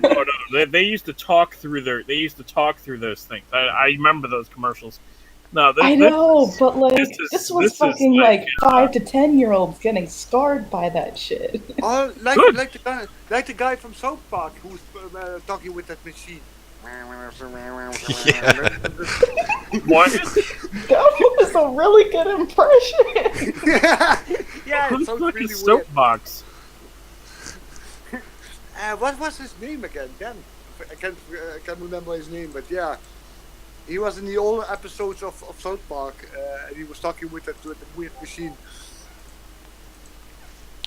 But anyway, my father has the lung disease, and he's still smoking a lot. I mean, he's really almost eating the cigarettes, And he tried to quit, and it didn't work. I actually tried to quit 4 times, and I never tried to quit. No, I like smoking. I tried to quit, but everybody around me said, "Please smoke again because you are really an asshole." When I tried to stop smoking, I'm an asshole. Aw. Really. So, give me my cigarette and my chocolate milk. He's an asshole. Well, I know Steve does e-cigarettes. Well, not Can we that put- it's much no, better. I guess we can't play that song. Yeah, I we'll get know, banned for it. but I think the specific one he has is like better than kind of your average cigarette. I don't know. I don't know because all the chemicals that's in there makes me doubt. Oh, fuck off with your chemicals when you're smoking a fucking cigarette cunt with like fucking billion chemicals. Well, still, it's nature. You know? It's at least million. It's at least a million fucking different chemicals and You know what else is nature, Ted? Ganja. Yeah, tobacco is nature, but those chemicals things, yeah, not. But yeah, you can also get cancer when you go outside and breathe with all the factories and everything. So Yeah, it does have the Look, we're all under like we're in a super bad situation with the food industry anyway. Like we're getting fucked That's already. true. Like That's true. That doesn't mean accelerate your death. no, I get it. Smoking's bad, but I mean, I mean, I can walk outside. I can walk outside on the street now and get hit by a truck. Yeah. So. I mean, yeah, you could. You know what else could happen? You could walk outside your door and a fucking roller coaster could come flying out with the fucking theme park and kill you too. Do you think the probability of that happening? No. If it's time to go, it's time to go, right? If your time comes, your time comes. And, Death from roller coaster. You watch too much. I feel like it would suck to die that way because then everybody would just be laughing about your death while your family would be legitimately depressed. He died from a roller coaster accident. Wait, what? What does that make? How? You watch too much Final Destination, I think.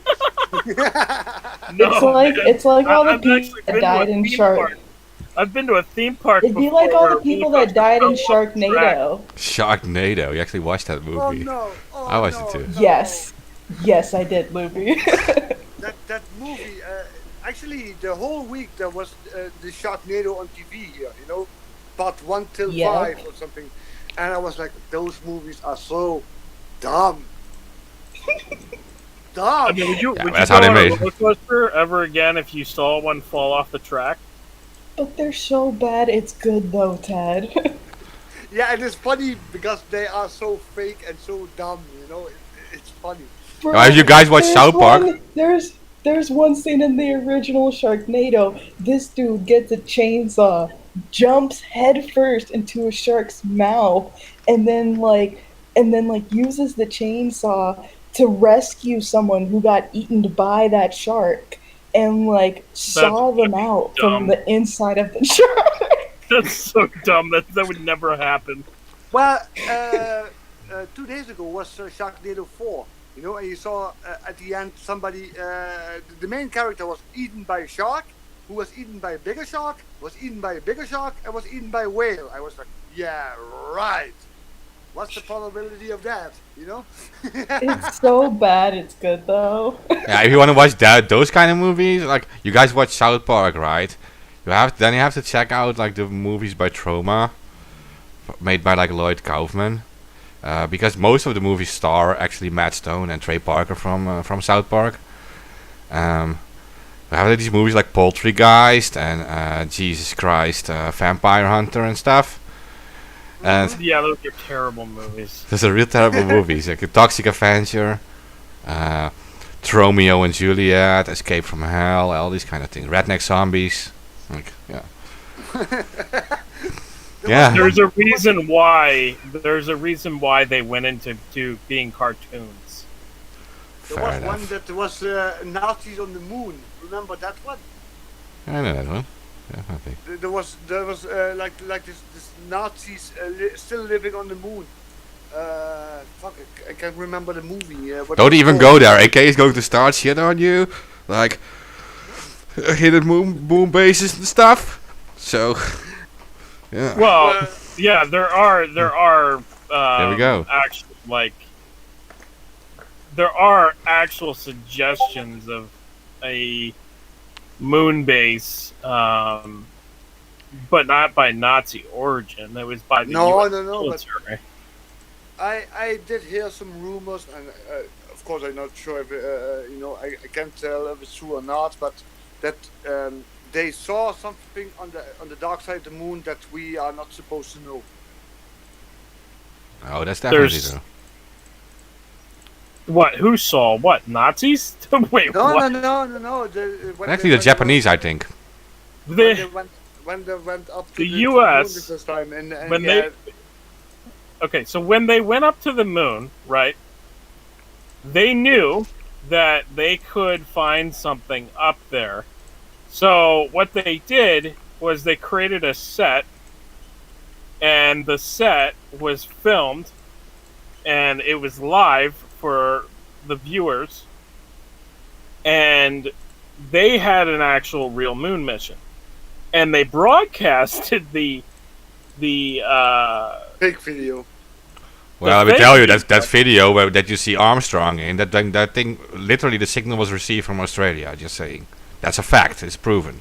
Because they said it was a relay. They said it is a relay through Australia, but it is actually the signal came from Australia. So you can go into the records for that. That's true too, but also in the video of the moon of the actual moon footage, you can see in the helmet, and you can see the lights in the studio. And not just that, also the shadows make no sense, right? But I love how it gets twisted. And I was told by a military source that the reason why they do this is to make the argument into it's a psyop. It's to make the argument into that the moon landing never happened, as opposed to they faked the footage for the moon landing. So they did actually go to the moon, and Yeah, they but did they actually found something- broadcast the audio. They broadcasted the audio, or some parts of the audio, over top the video that they showed to people, so it appeared that it was all legitimate. But in reality, they broadcasted a fake studio because it's under national security. But And it's not that hard to believe that either. Like, it's, come on. Like I said, there are some things that doesn't make sense. The shadows of the astronauts, right? Going to four sides. I was like, how can you get, when you have one point of light, right, the sun, there should be just one shadow and not four, right? Well, that's the thing too. Like, besides the fact that you can see the fucking lights in the astronaut's helmet, the shadows. That's another thing. The flag that was moving. There's a whole bunch of things that are wrong with the whole footage. And as Mark just said, the signal actually came from Australia because that's where they had the studio, I believe. I mean, I'm not sure where the fuck they had the studio, but I do know that it was a studio broadcast. I mean, it's so interesting though that they would do something like that and have a real moon mission. But the thing is, years and that's where my years comes in. prior when they sent up, or no, I'm not sure if it was prior or after when they sent up probes. They had taken over NASA's missions. And one of these missions was Project Clementine, and another was Project Golden Dragon, and then there's another one as well. And they had taken over NASA's missions under the DoD. So the Department of Defense had taken over NASA's missions as a means of national security. And I'm not sure if that happened before or after the moon landing. But basically, they took over Project Moondust, Project Clementine, and Project Golden Dragon. And from what I heard, and it's just all theoretic. They found something on the other side of the moon that we don't see, right? So the dark side of the moon, that we are not supposed to know. What it is, I don't know, but they found something. Well, there are pictures of monoliths and stuff on the moon. I think that's pretty much. There's like unofficial pictures. You see that, and the moon was once part of Earth. The moon was once part of Earth. That's the theory. Obviously, if we don't go to the moon, we can't fucking prove that. But I'm pretty sure that that's accurate. I'm pretty sure that Pangea, when Pangea happened, I'm pretty sure that when the Earth split off, I'm pretty sure that a landmass formed and eventually shaped to be the moon. Now, that sounds crazy, but it's not as crazy as you think. And the theory now in science is that Mars had hit the Earth. Yeah, or like because I remember hearing that it was some other planet that hit the Earth to the point where like it dislodged the piece of terrain that would eventually form and become the moon. Mm-hmm. Yeah, that's what I get too, and they did a lot of mining on the moon years ago, and currently, more than likely, it's still going on because the moon has lithium. And lithium is good for lithium-ion batteries, and there's another chemical compound. I just can't remember what it is. But isn't it also very toxic? Lithium. Yeah, toxic, lithium is toxic, but there's also lithium mines here on Earth. But it's more plentiful on the moon than it is here on Earth, so it's easier to obtain. And as I said before on ABB, like last year, I think, or years ago, I've probably said it multiple times. I talked to a source who basically said that he was involved in moon mining operations, and I knew about the whole moon base thing with what is it, Project Ceres? No, I don't think it's it. Project. Well, I gotta look it up. There are plenty of valuable resources on the moon, but there's some that are very basic, like titanium too, which is very useful for the medical industry. So it's just the thing. There's a lot of titanium ore on there. Titanium. So, titanium ore, yeah. And there's also another compound. I just can't remember what it is. But I'm trying to look this up right now. I think basically what you can find on Earth, you can also find on the moon. If it was a part of the of Earth, you can find basically all the metals there that you can find here, right? Yeah. In 2021, you don't need humans to extract that, right? You can use robots for it. So, yeah, well, I mean, for deep sea mining in the Pacific Ocean, they used a giant ass robot to do that. It's completely stirred up the substrate.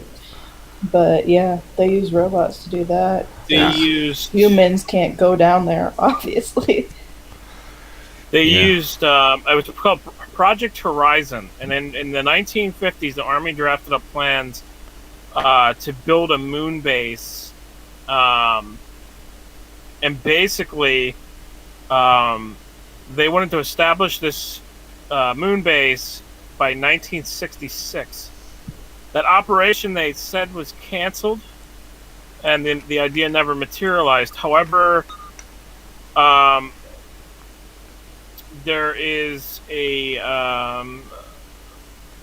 several reports. There's also a report by WikiLeaks where it says U.S. secret moon base destroyed by Soviets.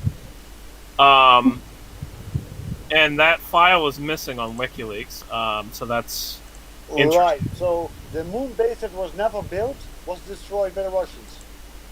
Right. Well, they said it wasn't built. I have more information.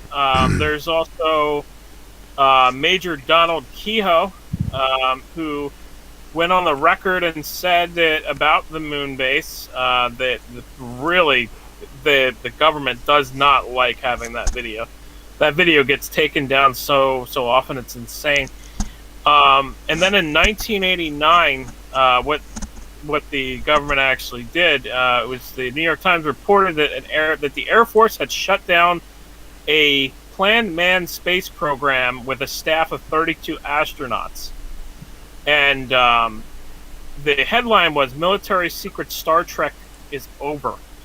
And this was in a New York Times article back when the New York Times actually did real journalism. And what's I am your father. Oh, sorry.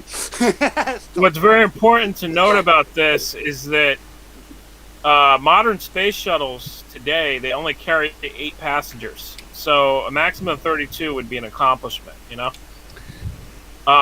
These programs would have cost the U.S. government $5 billion at the time. So why would they cancel the? You know, they wouldn't cancel that. That's why I said there is something up there that we are not supposed to know. And well, I think that's why they staged the whole moon landing. You know. I don't know if there's something up there that we're not supposed to know because when I talked to my source, he basically said there's space fish, and I was like, wait, what? What do you mean space fish? I've told this story like 100 fucking times, but okay, eat them. he basically said when he was on the moon base and he was tasked to go out on a rover and mine the moon, that essentially he only ever saw flying space fish, and he called them angelfish. And they're basically like, he said that it was like angelfish that you see in the ocean, or jellyfish. You mean the fucking anglerfish? They were those translucent. ones? He said they were translucent. He said that it was basically like an angelfish or a jellyfish, and you could see the inside, you know, and it glowed. Sounds like a very good LSD trip. So what we see in our oceans, pretty this much. This guy gave a lot of information, man. No, but you know, he wasn't bullshitting. I know who this person was. He died on his deathbed. And he gave me all of the information on basically the U.S. Secret Space Program initiatives that started under the Star Wars defense initiatives by Ronald Reagan and all of them. And Star Wars. Yeah, it was called the Star Wars program, right? Yeah, under Ronald Reagan, the Star Wars program, but it was with satellites. However, there was. I am your father. Sorry, but it's not Luke though. It's no. Sorry, I have to, as a nerd, I have to correct that. It's no. I'm your father. That's how the quote goes. Yeah, but that's the collective fake memory. Yeah, that is. Yeah, that's the whole Mandela effect thing. Yeah. Basically saying that I remember that it was Luke. You're the father. No, it's no. I am your father. Yeah. Do you know why? Do you know why that exists? I'll tell you why that exists real quick. Enlighten us. We have 10 minutes. No, I said enlighten us. Okay, so that exists because the toy company for Hasbro actually put into the toys, Luke, I am your father. And the movie had, no, I am your father. Yeah. That's why that exists. And everybody's like, no, it's Luke, you're your father. Well, that's because you had the fucking toys and you played with the toys as a kid. But yeah, I was reading into that Manila effect. Yeah, it is interesting. Yeah, many examples of that. Definitely. Yeah, there's many examples of that, but yeah, it just getting back to the secret space program stuff. I mean, the government throughout the U.S. government specifically has been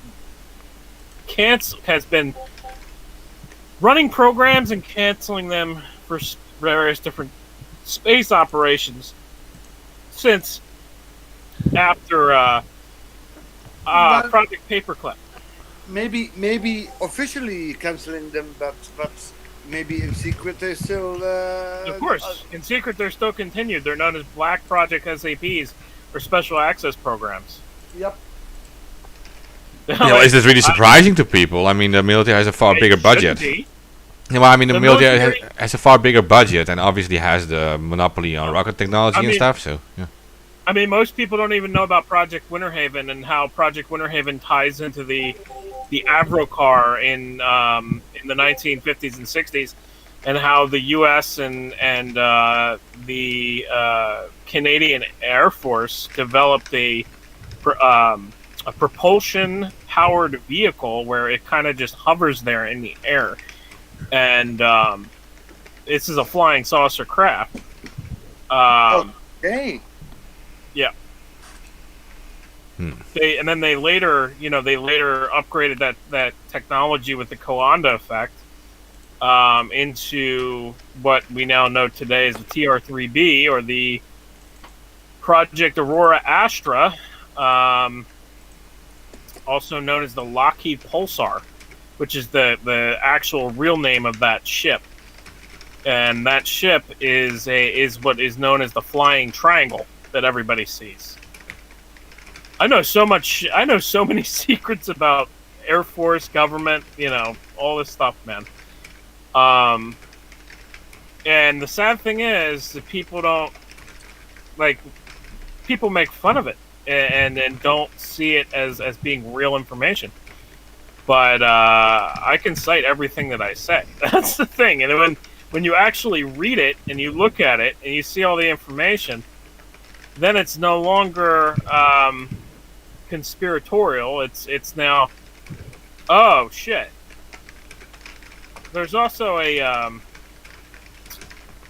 there's a old Naval Space Command, and Air Force Space Command as well. But the Naval Space Command is the one to focus on. The old Naval Space Command logo. It was only aired in one training video that leaked online, and it says Naval Space Command in the video, and it talks about how the Navy has set up a space command and blah blah blah blah blah blah blah. I mean, there's so much. It's overwhelming. There are even projects here on Earth that they got cancelled, but not officially. And I remember that recently. Well, these are on Earth. What do you mean? These are on Earth. These were created on Earth by the U.S. military and then canceled and said that, Yeah. I know that I saw a documentary about that quite a while ago about a secret base in Greenland, nuclear base, and the polar ice melting could be a potential threat now, because that nuclear core is still in there. They never dismantled it. So, yeah, I wonder what they were doing with the nuclear base there in Greenland. Yeah, there's also Edgar Fouché, who talked a lot about this stuff, and there's the Lockheed Martin Boyd Bushman, who was the former senior scientist at Lockheed Martin, who revealed he worked at Skunk Works, right? Yep. I know that one. Yeah. Yep. And he revealed a lot of how a lot of this technology works, and explained about missing elements like element 115. He didn't directly mention element 115, and then you have like the whole hacker Gary McKinnon, when he said that he broke into NASA's computers and the Navy computers. He said that he had discovered 0-point free energy devices and also non-terrestrial officers. A list of non-terrestrial officers. He even had a picture. He said he found a picture of a UFO, right? But it was only because the resolution was his connection was so slow. He had to get it in super low resolution and stuff. And yeah. Yeah, he even said that he believed that these were off-world space marines or officers and crafts. Yeah, I'm not So, surprised by all of this, though. I mean, yeah, they're not going to tell nah, everything. Like they're not going to tell us about it. We discussed like in before in this episode that there is so much intellectual property being stolen, right? Like, do you want other states at that point in time to steal all your work? Like, if you tell them, like, okay, we're now building bases in space, like, what's going to happen? They're all going to build bases in space. They're going to watch everything you do. They're going to point every single telescope they have in Russia or in China at space, looking at you. right. That's And- actually and- what's going on now, right? There is a race going on for Mars. I mean, China and Russia and America and Europe, everybody's racing for Mars, right? No, they're going mean- beyond Mars. Mars I is mean, they Mars is can- a blip. Yeah, nah, they can go out there. I'm gonna stay my ass over here on Earth. Like shit. You just need to set goals. You need to set One goals of for the, the. one of the last conversations I had with Commander X, right, before he was arrested, I had a private conversation with him on Twitter, and he said like, "Oh, if Elon Musk is selling tickets to Mars, I'm going there." And I was joking and said like, "Oh, can I come with you? Because I'm sick of these idiots here on Earth, you know."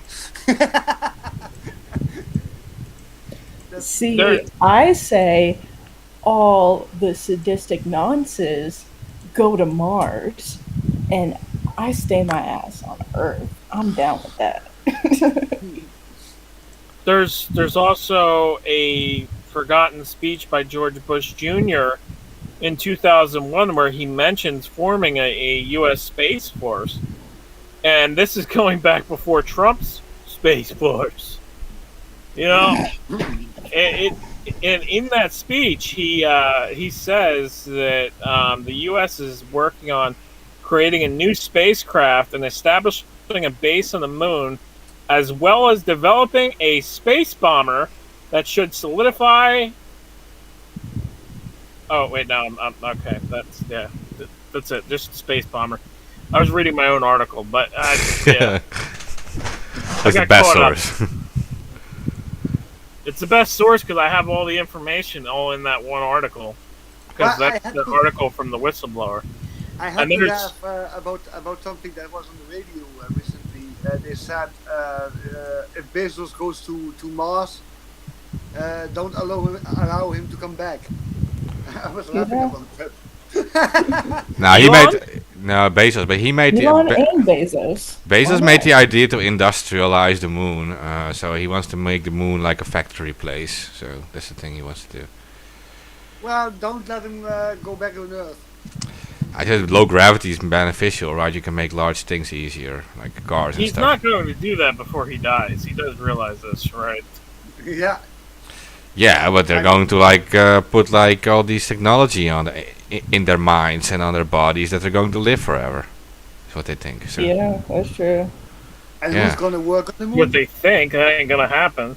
a human spine that can last 200 years or something. So as long as your spine is okay, the rest they can fix, right? When you have heart problems, they can replace you with a mechanical heart, and when you have brain problems, they put your Yeah, Elon chip well. in it. So yeah, Dick Cheney's on like his 8th heart now or some shit like that. yeah. So I wouldn't be surprised if these are people who reach like the age of like 150 or something. So yeah, So 8 pigs had to die for him. yeah. All Yeah. right. I mean, if Bezos lives past. If Bezos lives past 120, I'll take one for the team. Oh, if he gets 120, it's already like amazing, right? Why would he be 120? Like, what makes him special? I'm just saying, I'll take one. For Well, the team. people with money. Really? tend I to hope you guys have, are gonna be around by the time he's that old. I hope so People too. with money tend to have better medical care, right? So yeah, they can extend their lives maybe in the future longer. But we, just the small people, we are dying with what, 80 to 100? I think the life expectancy in the U.S. is like 78 or something. Well, here in the Netherlands, people are getting older and older, right? You hear quite often now that people reach 100 and 100 plus. Oh. I don't think people are getting more healthier though. No. Oh no, no. No, but And most people are smoking though, so no. Oh, AK. I knew he would I pitch that. know, Like I literally when he said it, like I knew he would say that. wait a minute. AK, I mean, hey, you basically asked for it. Yeah. Is that wait. AK, is that your knife in my back? There was this old lady in Russia. She was 114 years old, and she lived on vodka, and she smoked her whole life. So yeah, it's also genetics going on. Oh, yeah, that's your, that's your. The brother of my my grandfather, you know, he was 90, I think 96. Your somewhere. uncle? Yeah, that's my. The brother That's of the my. weirdest way I've ever heard anybody say that. The That brother was like of my some grandfather. Spaceball shit. Oh, The his brother of- great uncle. His great Yeah, uncle. great uncle. Great uncle is it? Yeah. Okay, He was great uncle, my bad. 96, but he really smoked like 2 packs a day. Yeah, I was up there.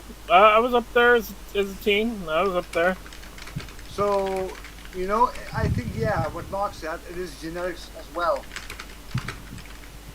No. Yeah, that's true. I used to smoke fucking two packs a day of Marlboro Reds. Oh, and you're giving Cowboy me shit. Killers. Huh? And you're giving me shit. Yeah, I am.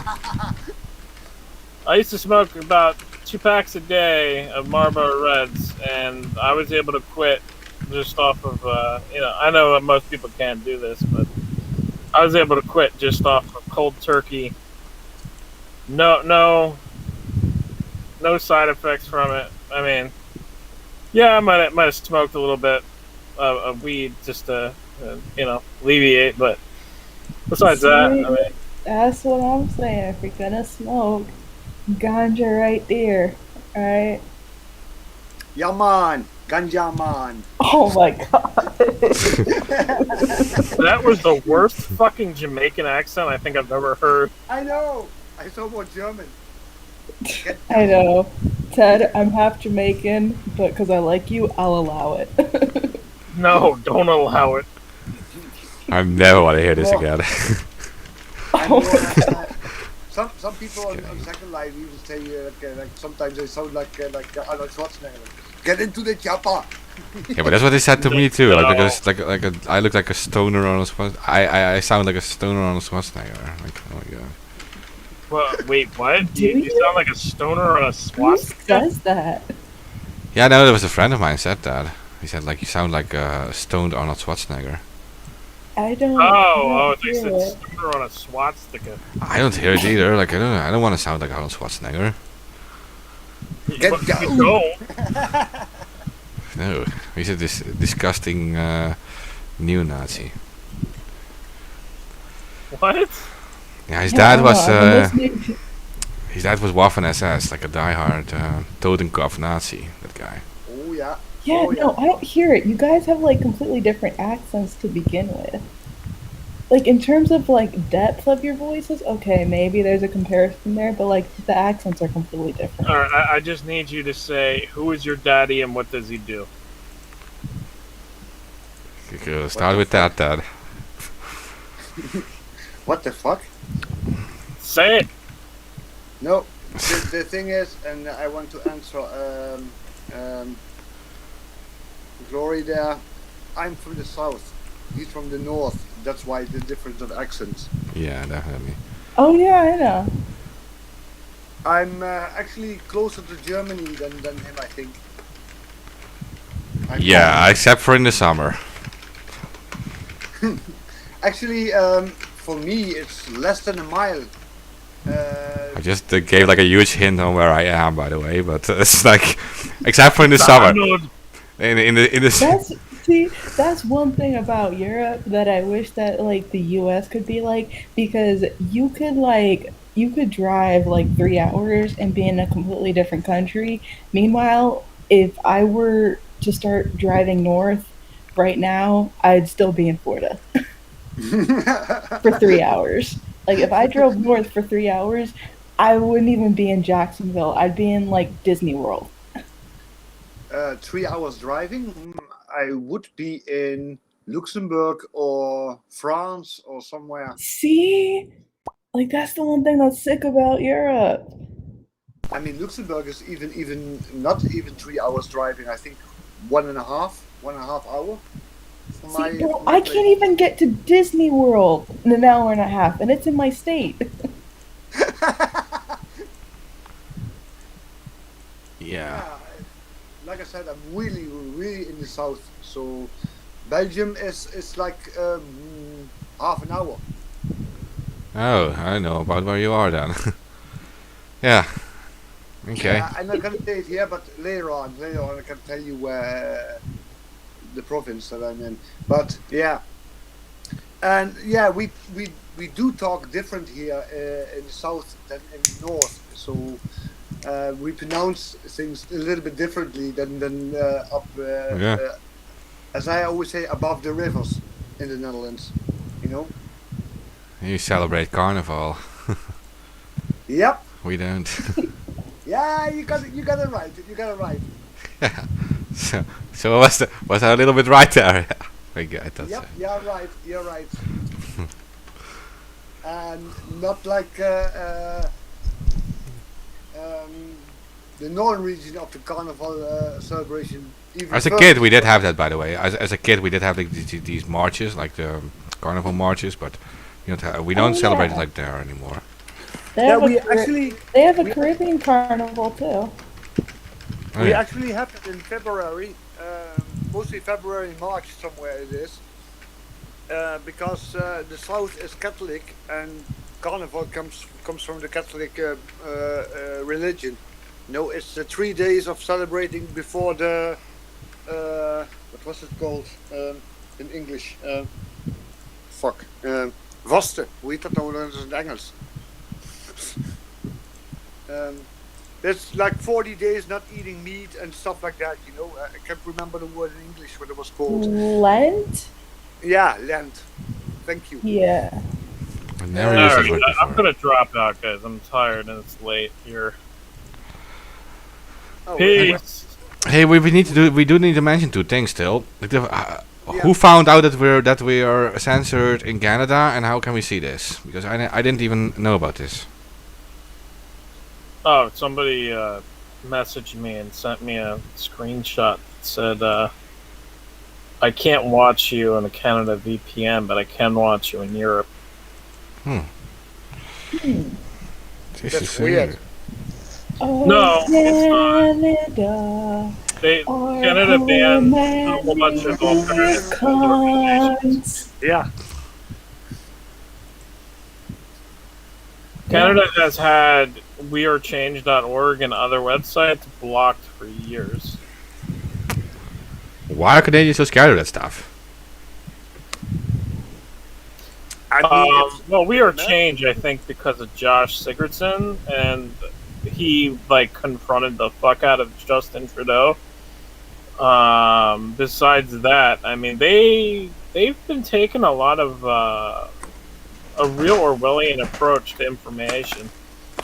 And Canada was super open and stuff always. No.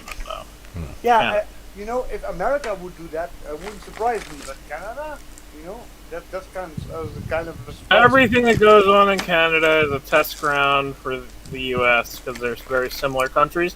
Same thing goes with Australia, and so Canada is the trendsetter for the USA. No, I would say more so that they test bed stuff. I was kidding though. I wanted to see what happened when you said that. South Park was always right. Blame Canada, blame Canada. Yes. Do they have these strange moving faces too, like in South Park? In Canada, yes. Yeah? I thought so. Canada, eh? Yeah. Canadians are weird. They only say go Abood. And they do say Abood the whole time. They say Abood? They say No, a no, no. boot. They go like A about. About. It's like about. Actually, Sorry. I met a lot of Sorry. No. They say a boot. I know because I know Canadians. Hey, She my knows Canadians Jamaican too. family some of my Jamaican side lives in Canada now. There's a thriving Jamaican community in Toronto.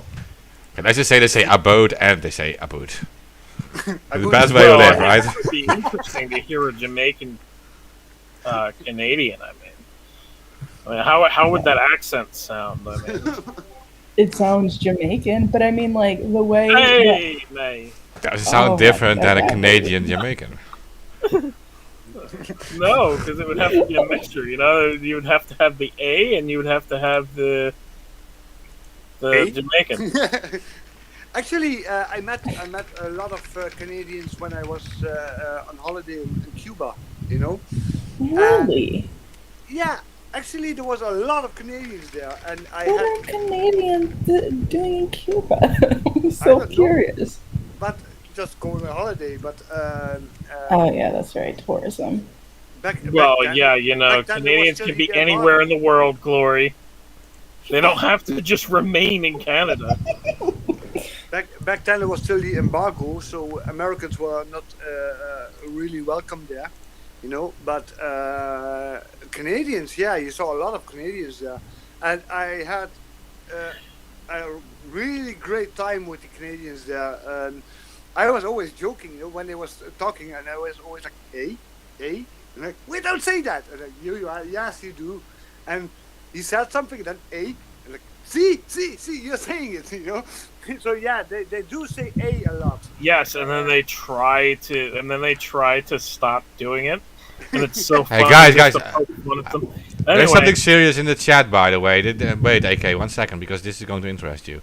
There's someone saying in the chat, a cop too, he says, talk about the native dead babies. But they're finding dead native babies all around Canada. Anyone know about that? nope. Oh gosh, wasn't it something where like, okay, well, bye, okay. I think it was something where like, they discovered like unnamed corpses around a school or something like that. I'm not sure of the exact story, and I'm sorry about that. But yeah, there was something where like they discovered a bunch of native a bunch of like native corpses around, like buried under a school or something like that. Okay. I know very little about it, but I'm going to look into it though. Yeah. Well, and there's also, yeah, okay, I found the headline real quick. More than 200 bodies found at Indigenous school in Canada. The remains of 215 children, some as young as 3 years old, have been found buried on the site of what was once Canada's largest Indigenous residential school. Okay, he says that too, multiple schools around. Okay, we have to cover this like Yeah. the next episode, It's- maybe tomorrow. Yeah, it's multiple schools, and there's also just a big problem as well with like, you know, a bunch of missing, murdered Indigenous women here in America as well. So yeah, it's a big problem that doesn't get talked about a lot, and I apologize that I don't talk about it more because it does deserve more attention. Okay, we did. Did we lose AK? Yeah, he dropped out. He's tired. He's also sick, right? So he has to take care of himself. No, we did have two. Sorry. Yeah. Yeah. The two smokers in the call lasted longer than him. Ooh. I can't diss him about that, but like I told him about eating Okay. healthy and stuff. Like, I mean, yeah. Yeah, sorry, I have a little bit of a cold. We had people from the Native American community on in the show before. They were speaking out about that too, disappearing Native American girls and stuff. Very little attention was given to it. It gets hidden for some reason. Yeah, there was also Well, I think we should around do more- Mexico. There's the problem that happened at Ciudad Juarez, where where I don't think that was Native women specifically, but they also had a problem with a bunch of like girls that would go missing around those industrial cities near the border, and then their bodies would like turn up in the middle of the desert. So, yeah. I think we should do more research on that and do talk about it more in the next show because We had episode 125 with Vincent Schilling and Dolores Schilling. They're from the Native American community. They were speaking out about that. You can find them. It's with SCHILLING. Vincent Schilling. You can find them on Twitter, and they speak out a lot about this Native American. They're both Native American community members, and they they focus on this actually. But it's not Canada; it's America. But still. Oh yeah. Well, it happened also with the Aboriginals in Australia, right? Mhm. Where they Well, I mean, and even in the Caribbean, the Arawaks and the Tainos, like, they were basically massacred by Columbus and forced into slavery before they started importing African slaves. That's why, for example, on platforms like Second Life, right? That you have also like voice chat and everything there, and I really love to argue with those patriotic Americans. You know, like, oh, I'm proud of my country, blah blah blah blah. You know, and I always go like, your country, you stole it from the Indians. You know. And then hearing them shout and scream, because they can't handle the truth. It is like that, right? Yeah. I mean, and like, these are their own sources too. Like, these are the fucking colonizers themselves. Like, the accounts of Christopher Columbus ordering the Taínos' hands to be cut off if they didn't find enough materials for him. Like, the records of that come straight from his brother that was on the island with him. So,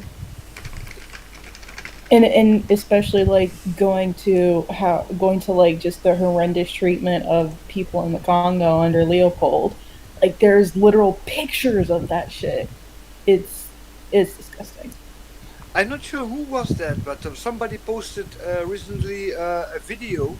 I have in my server like a music channel, and he posted a video from a group called Psychodelia. Burn your town to the ground or something. What's it called? And yeah, they are talking about the Native Americans as well in the sing about it, let me see if I can find it really quickly. Define says Dominican Republic suffered under Columbus discovery. Fox that, he says, Fox. The whole Caribbean did, yep. My country, Jamaica, the Bahamas, Cuba, Dominican Republic, Puerto Rico. Cup 2 mention your Twitter name if you wanted to people to check it out. Yeah. Who, me? No, I'm talking to Cup 2 is in the chat. No, Cup 2 in the chat. And we know where we can find you, Ted. One question to Divide. When will you come on the show? Finally. Yeah, Divide. He's always talking about it. He wants to come on the show, but we need to get Ted and Divine on the same stream. Yeah. Oh God. You have like 10 hours because when we talk on Discord with each other, it's like for hours. Oh yeah, I know. Well, that's good. I can just walk away and keep the stream running. You can fall asleep like you did that one time, Luby. Yeah. Well, yeah, Cup 2, you can come on the show. It's okay. If you, especially if you want, you are the one who mentioned this whole thing with Canadian kids and stuff. Like, maybe we should discuss this, right? Mhm. Yeah. We need to get AK, Ted, Divine, and Terrence. Oh on yeah. one stream. No, this is like this will be like a 48-hour stream non-stop until I like die. Yeah. Well, like I said, I talk a lot with the Divine. He's one of the people who is helping us with local leagues. So yeah, I have a lot of contact with him, and yeah, he should come on the show one day. I mean, it's interesting what he has to say, you know. Yeah. Yeah, we need just unique voices on the air. So, yeah, all the people who are in the chat, you're all always welcome, of course. And always I see like the same diehards always showing up in the chat, and a lot of information they have to give. So we need it. Yeah. If I don't fall asleep, smart of ass course. chats. If I don't fall asleep, of course, because sometimes it happens. I'm waiting till the show starts and I fall asleep. Well, I fell asleep too. I always fall asleep too. It happens to the best of us. Yeah. Right. Yeah, Louis? well, You know all about falling asleep. Yeah. That's the time difference, right? That's the time difference. For us, it's like in the middle of the night. Yeah. Well, I mean, it's the middle of the night here too. It's 3:48 a.m. It's 9:48 here now. Yeah, that's the morning. Yeah. Yep. Hey, we have one more, but probably the most important thing right now to mention, and that is the Free Commander X updates. Yeah. Yes. Do we have any? Because I know we gave out some yesterday. I saw a document coming by where there was a court date, I think, right? Yeah, July 20th, 9 a.m. Pacific time. So it would be 12 p.m. East Coast time, and then 6 p.m. Netherlands time. Yeah. Damn. Hey, so people can follow I don't know this. if that's actually when it's going to happen, but that's when it's scheduled for. And I think, I think I know what Lobi was about to say, that like you can actually kind of call into the court hearing. It's because it's in the link on it's in the link tweeted out from the Free Commander X account. I'll go here and retweet it again, because if So you it's go a to public that hearing. link, Yeah, it's public. yeah, kinda. Okay, that's interesting because I will. Of course, it will be live streamed, right? It is not like a hearing like with all the COVID. I'll rip it from the I'll rip it from the Zoom, whatever, and live stream it. Oh yeah, and I mean, Yeah. if I That's a can good can idea. get on it too, I'll try to live tweet it, and yeah, we got that shit on lock. That's actually a good idea, Mark, to live stream it. Yeah, we can discuss like what we all saw together, and people can comment on what we all saw together after the court thing. We make It'll ABB be special easier for to it. Yeah. Yeah, it'll be like the Julian Assange court hearings all over again. We do have to discuss, I think, with Jay Rorty if it's all allowed and stuff, but yeah, probably it will be. But this is anonymous. We'll do it anyway. It was not allowed, but I mean, we have to just check it if we can use this channel for it or not. Chloe, we are not anonymous, you know. We Oh, are that's not right. We're really the fake anonymous. We're the fake anonymous. We'll never be the real We anonymous. never bought a membership card from like Super Anonymous. I know. We need to get a phone case, and then maybe we'll be super anonymous, guys. Yeah, the YAC phone cases. If you don't have Young those, American conservatives. yeah. Young American conservatives. And is there anything known about the charges now? Is it just failure to appearance, or is there more? No, there's more. I think it's the 2011 DDoS attacks, but I mean, there's probably more too. And then also there's just the overarching fact that this is part of a greater attack on information activists. So It's the fear campaign. Yep. But basically to say he's fucked. I mean, Yeah, unfortunately, we can't really trust the prison system with him, so we gotta the do whole what we you can. can't trust Yeah, the whole legal system because it's yeah. We just gotta do what we can to publicize the case and make sure that what's what's I hope left of his human rights that haven't been violated get upheld via, publicity and yeah. But I I'm mean, not sure, Joey, if you saw my tweet recently because I made a tweet to Mr. Biden.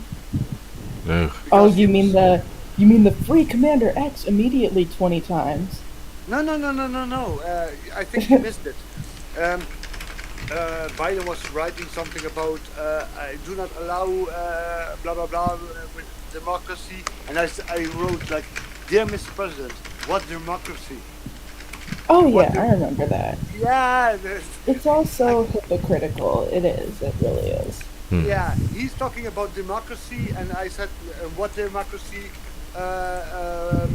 Press, members of the press, and members of activism get thrown in prison, and the civil rights violated every day while being in prison, right? Mm. And under it I wrote like Free Commander X and Free Assange. So yeah, that was kind of a statement. I'm not sure if he reads it or not. I mean, Probably he will.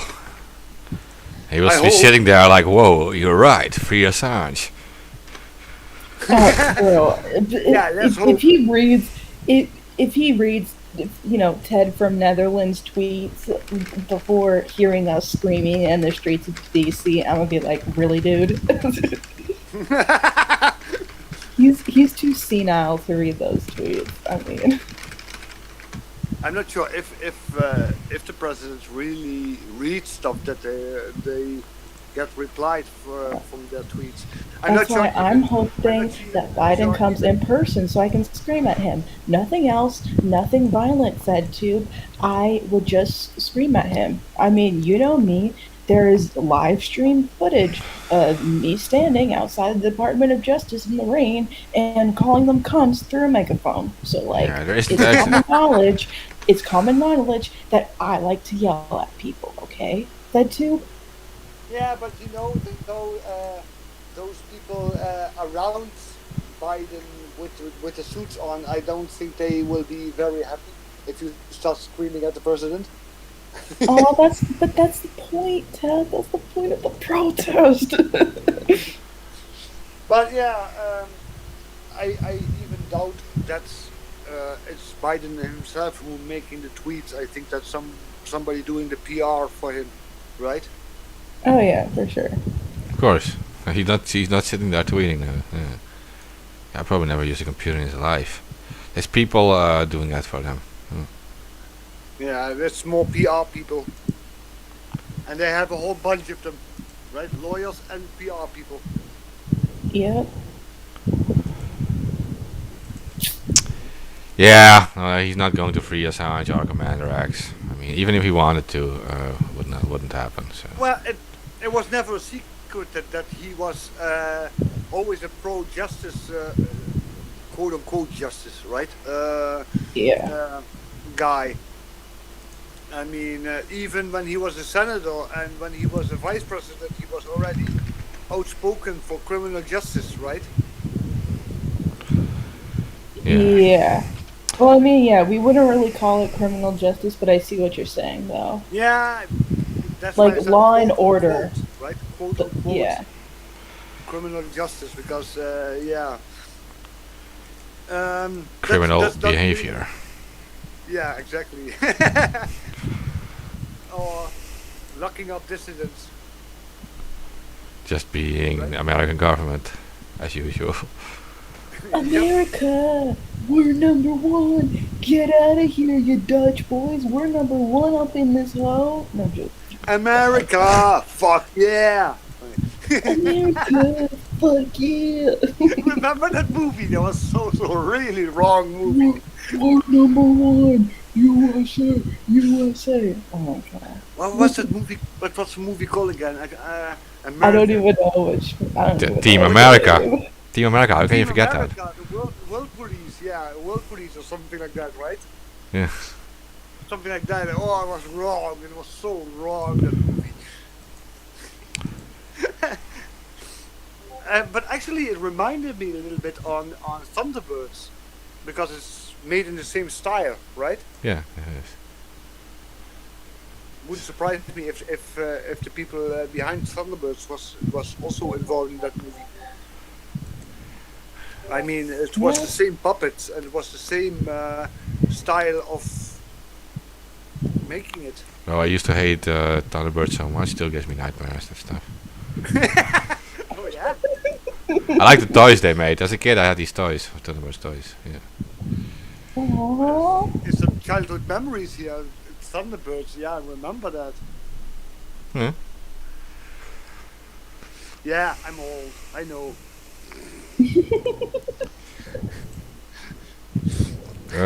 And I'm Commander X double twin, I think, body double or something. Mad Mom, you're right. That is, we heard from very reliable source that YAC stands for Young American Conservatives. Yep. Yep. So not you're non-central at all. It means Young American Conservatives. Yep. I mean, it only makes sense. There's Young Americans for Freedom, Young America Foundation, Young Americans for Liberty, Young American Conservatives. Yeah. Just makes sense. And you're Anon. Beep. Oh, I've already said cunt on stream, Ted. You can. Okay. You're Anon cunt. Yay! They'll be so angry now. This guy called us a cunt on air. Well, bite me, sue me. Good luck. Everybody do me, kick me, don't suicide. They don't really care about us. I could help. Okay. You just, what you were just singing Michael Jackson? Yes. I'm glad you. Hey, about Michael Jackson. Was Michael Jackson Epstein too, or what? I wonder if he was friends with him. No, I mean, like, was he murdered? That's what I mean. Like, yeah, like, was his death Epstein? On some Epstein shit. Would be a great discussion for another day. And I wonder because of all the allegations, if he was even connected to that ring. I don't believe that whole pedophile story at all, so that's up my choice, but... Ooh. That's why I said allegations. Yeah, later on, after he died, people started to admit that it was all like faked and stuff, so yeah. Yeah. I don't believe that stuff. That was a way to discredit Native American activism. She had a very powerful voice with Michael Jackson on, he had a lot of reach, and he was openly an activist for important human well, I rights mean, issues. like the song I was just singing, "They Don't Care About Us." Like that was especially because like when they did it, the prison video, and it was set in the prisons and stuff. And he had that. No, prison reform activism. Yeah. Yeah, and he had that other song, the oh gosh. Black and white. Yeah. It don't matter if you're black or white. Yeah. Yeah. But I always make my own lyrics on one song, you know. I always sing like, heal my nose, give me a better face. Because there's the nose issues. I always makes fun of him, you know. Oh my god, that laugh is like addictive when he starts laughing. But it's not so funny at all. It's like when he starts laughing, makes it funny. It's true. It's actually very sad for a guy like that, right? That he's like so insecure about that, and he thinks like you need to look like more white or something. Like He actually, yeah, I think he 'cause- actually had like a legitimate skin disease. I think.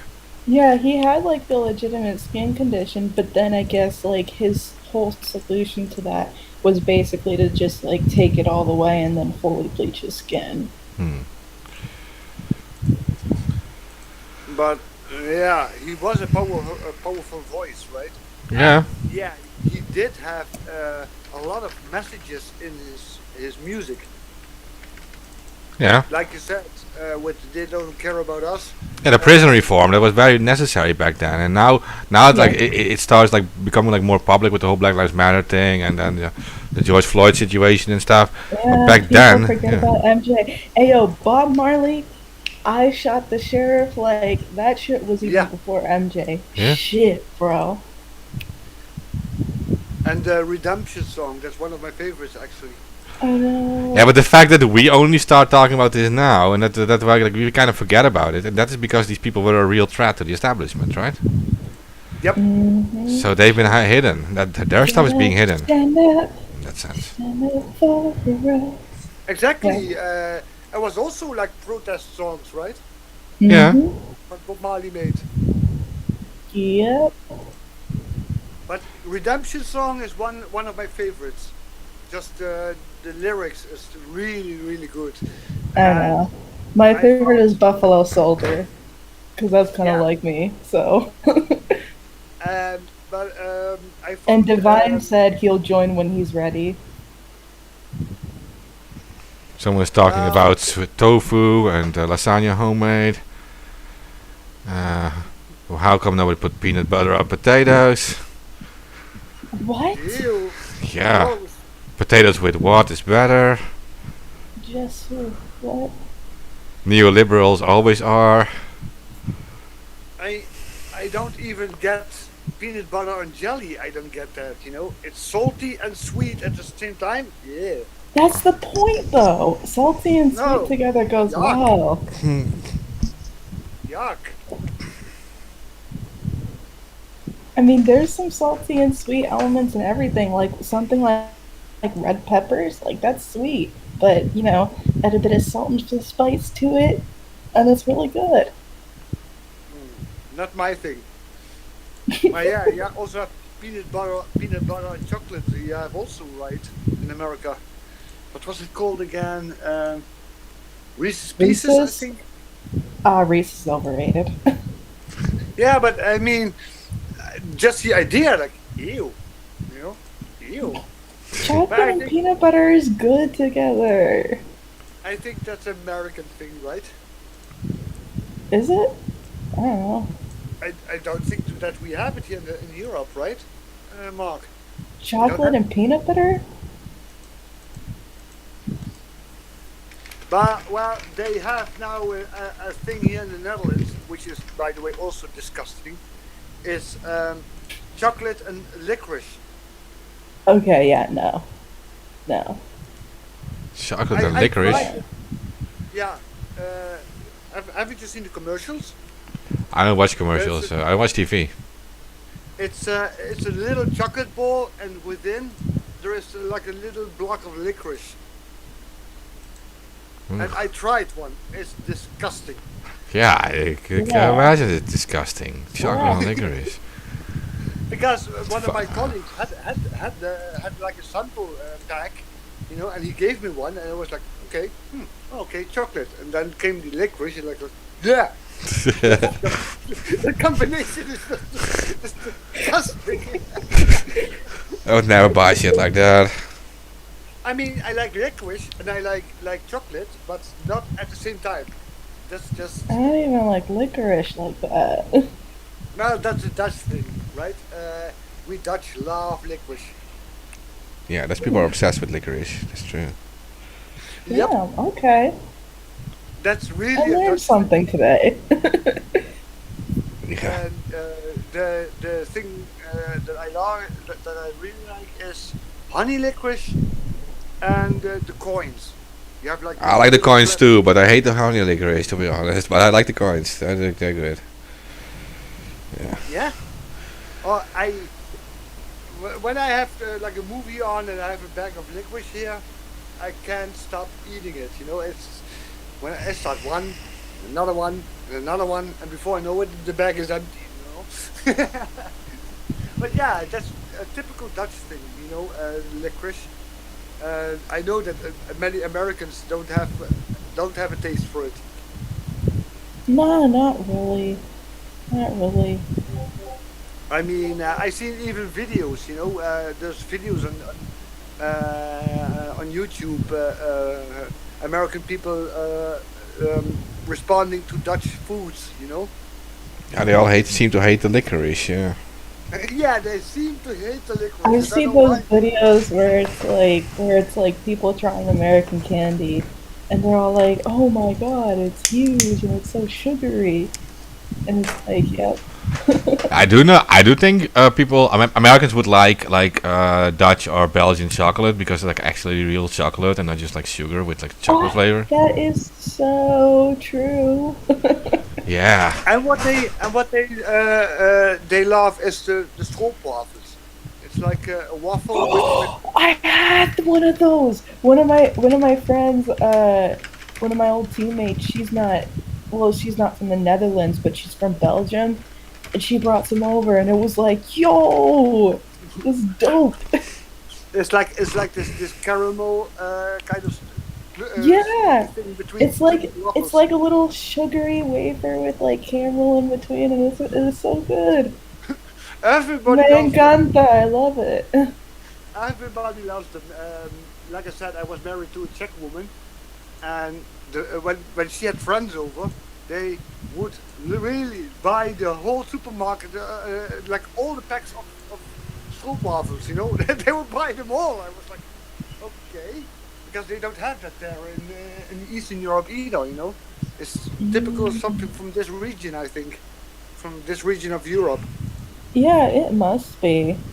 Well, we used to have like on the market. We used to have like these. I'm not sure if you remember that, but it was like like kind of like a bag of like French fries, but they had like these pieces of these stroopwafels in it, and they would Oh, like yeah, throw like stroop over it, right? Like a yeah, yeah. sauce. What? And you can even get them like fresh made. Yeah, yeah, They're yeah. still They're fresh. fresh. What? Yeah, you can get them here in the markets sometimes. Yeah. Like fresh waffles with the syrup in the middle. Oh, they are so good. Oh my god. This Yeah, sounds you so should you good. should come to the Netherlands one time, Lauren. Bro, I should. I want to see y'all's football team, bro. Yeah, you're really into the Well, and sports of course, stuff. I am. And of course, I'd protest too. But, like, if I'm gonna be in Europe, I'm like, I have to see a football game. It just is like written in the stars. Like, Well, see a when football when the game, Dutch and then the point is that would actually be like a little investment because watching the game would get me so hyped that I could go all out at the protest. well Yeah, you the beat up politicians. You're so hyped, you beat up all these politicians. Like, yeah. the but yeah, when the national team of the Netherlands plays, it's crazy here. Now It's now so much fun. now You're there is the European Championships here in Europe, You're and Euro. I've been on that shit. and everything is orange, orange, I orange, know. orange, orange. I It's like know. it's like an orange army. I The- know.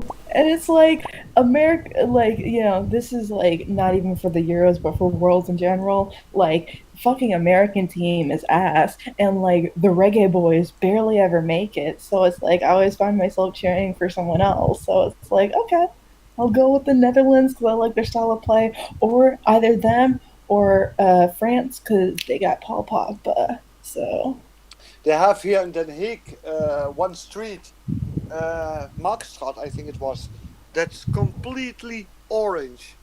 It was even announced as the best orange street in the Netherlands. My God, I mean, you have to wear sunglasses, because it will be like I hurting on your know. eyes. That much I love that orange. shade of orange though. I like the really bright, trippy color scheme. In case if you can't tell from my gravatar here. Oh my God, that reminds me on my work sometimes. I have to sometimes clean out empty houses, like abandoned houses, and take all the furniture out, throw it in like a big container and everything. And there was one time a house that had. I came in and it was like one wall was green, the other was purple, the other was brown. It was like, whoa, this is a trippy house, And I started to sing hum the melody like from In Gada La Vida. Dum dum dum dum dum dum dum dum dum dum. And my colleagues were laughing. Like, whoa, this is really trippy here. And he had like with oil paint, he had like flowers painted on the wall.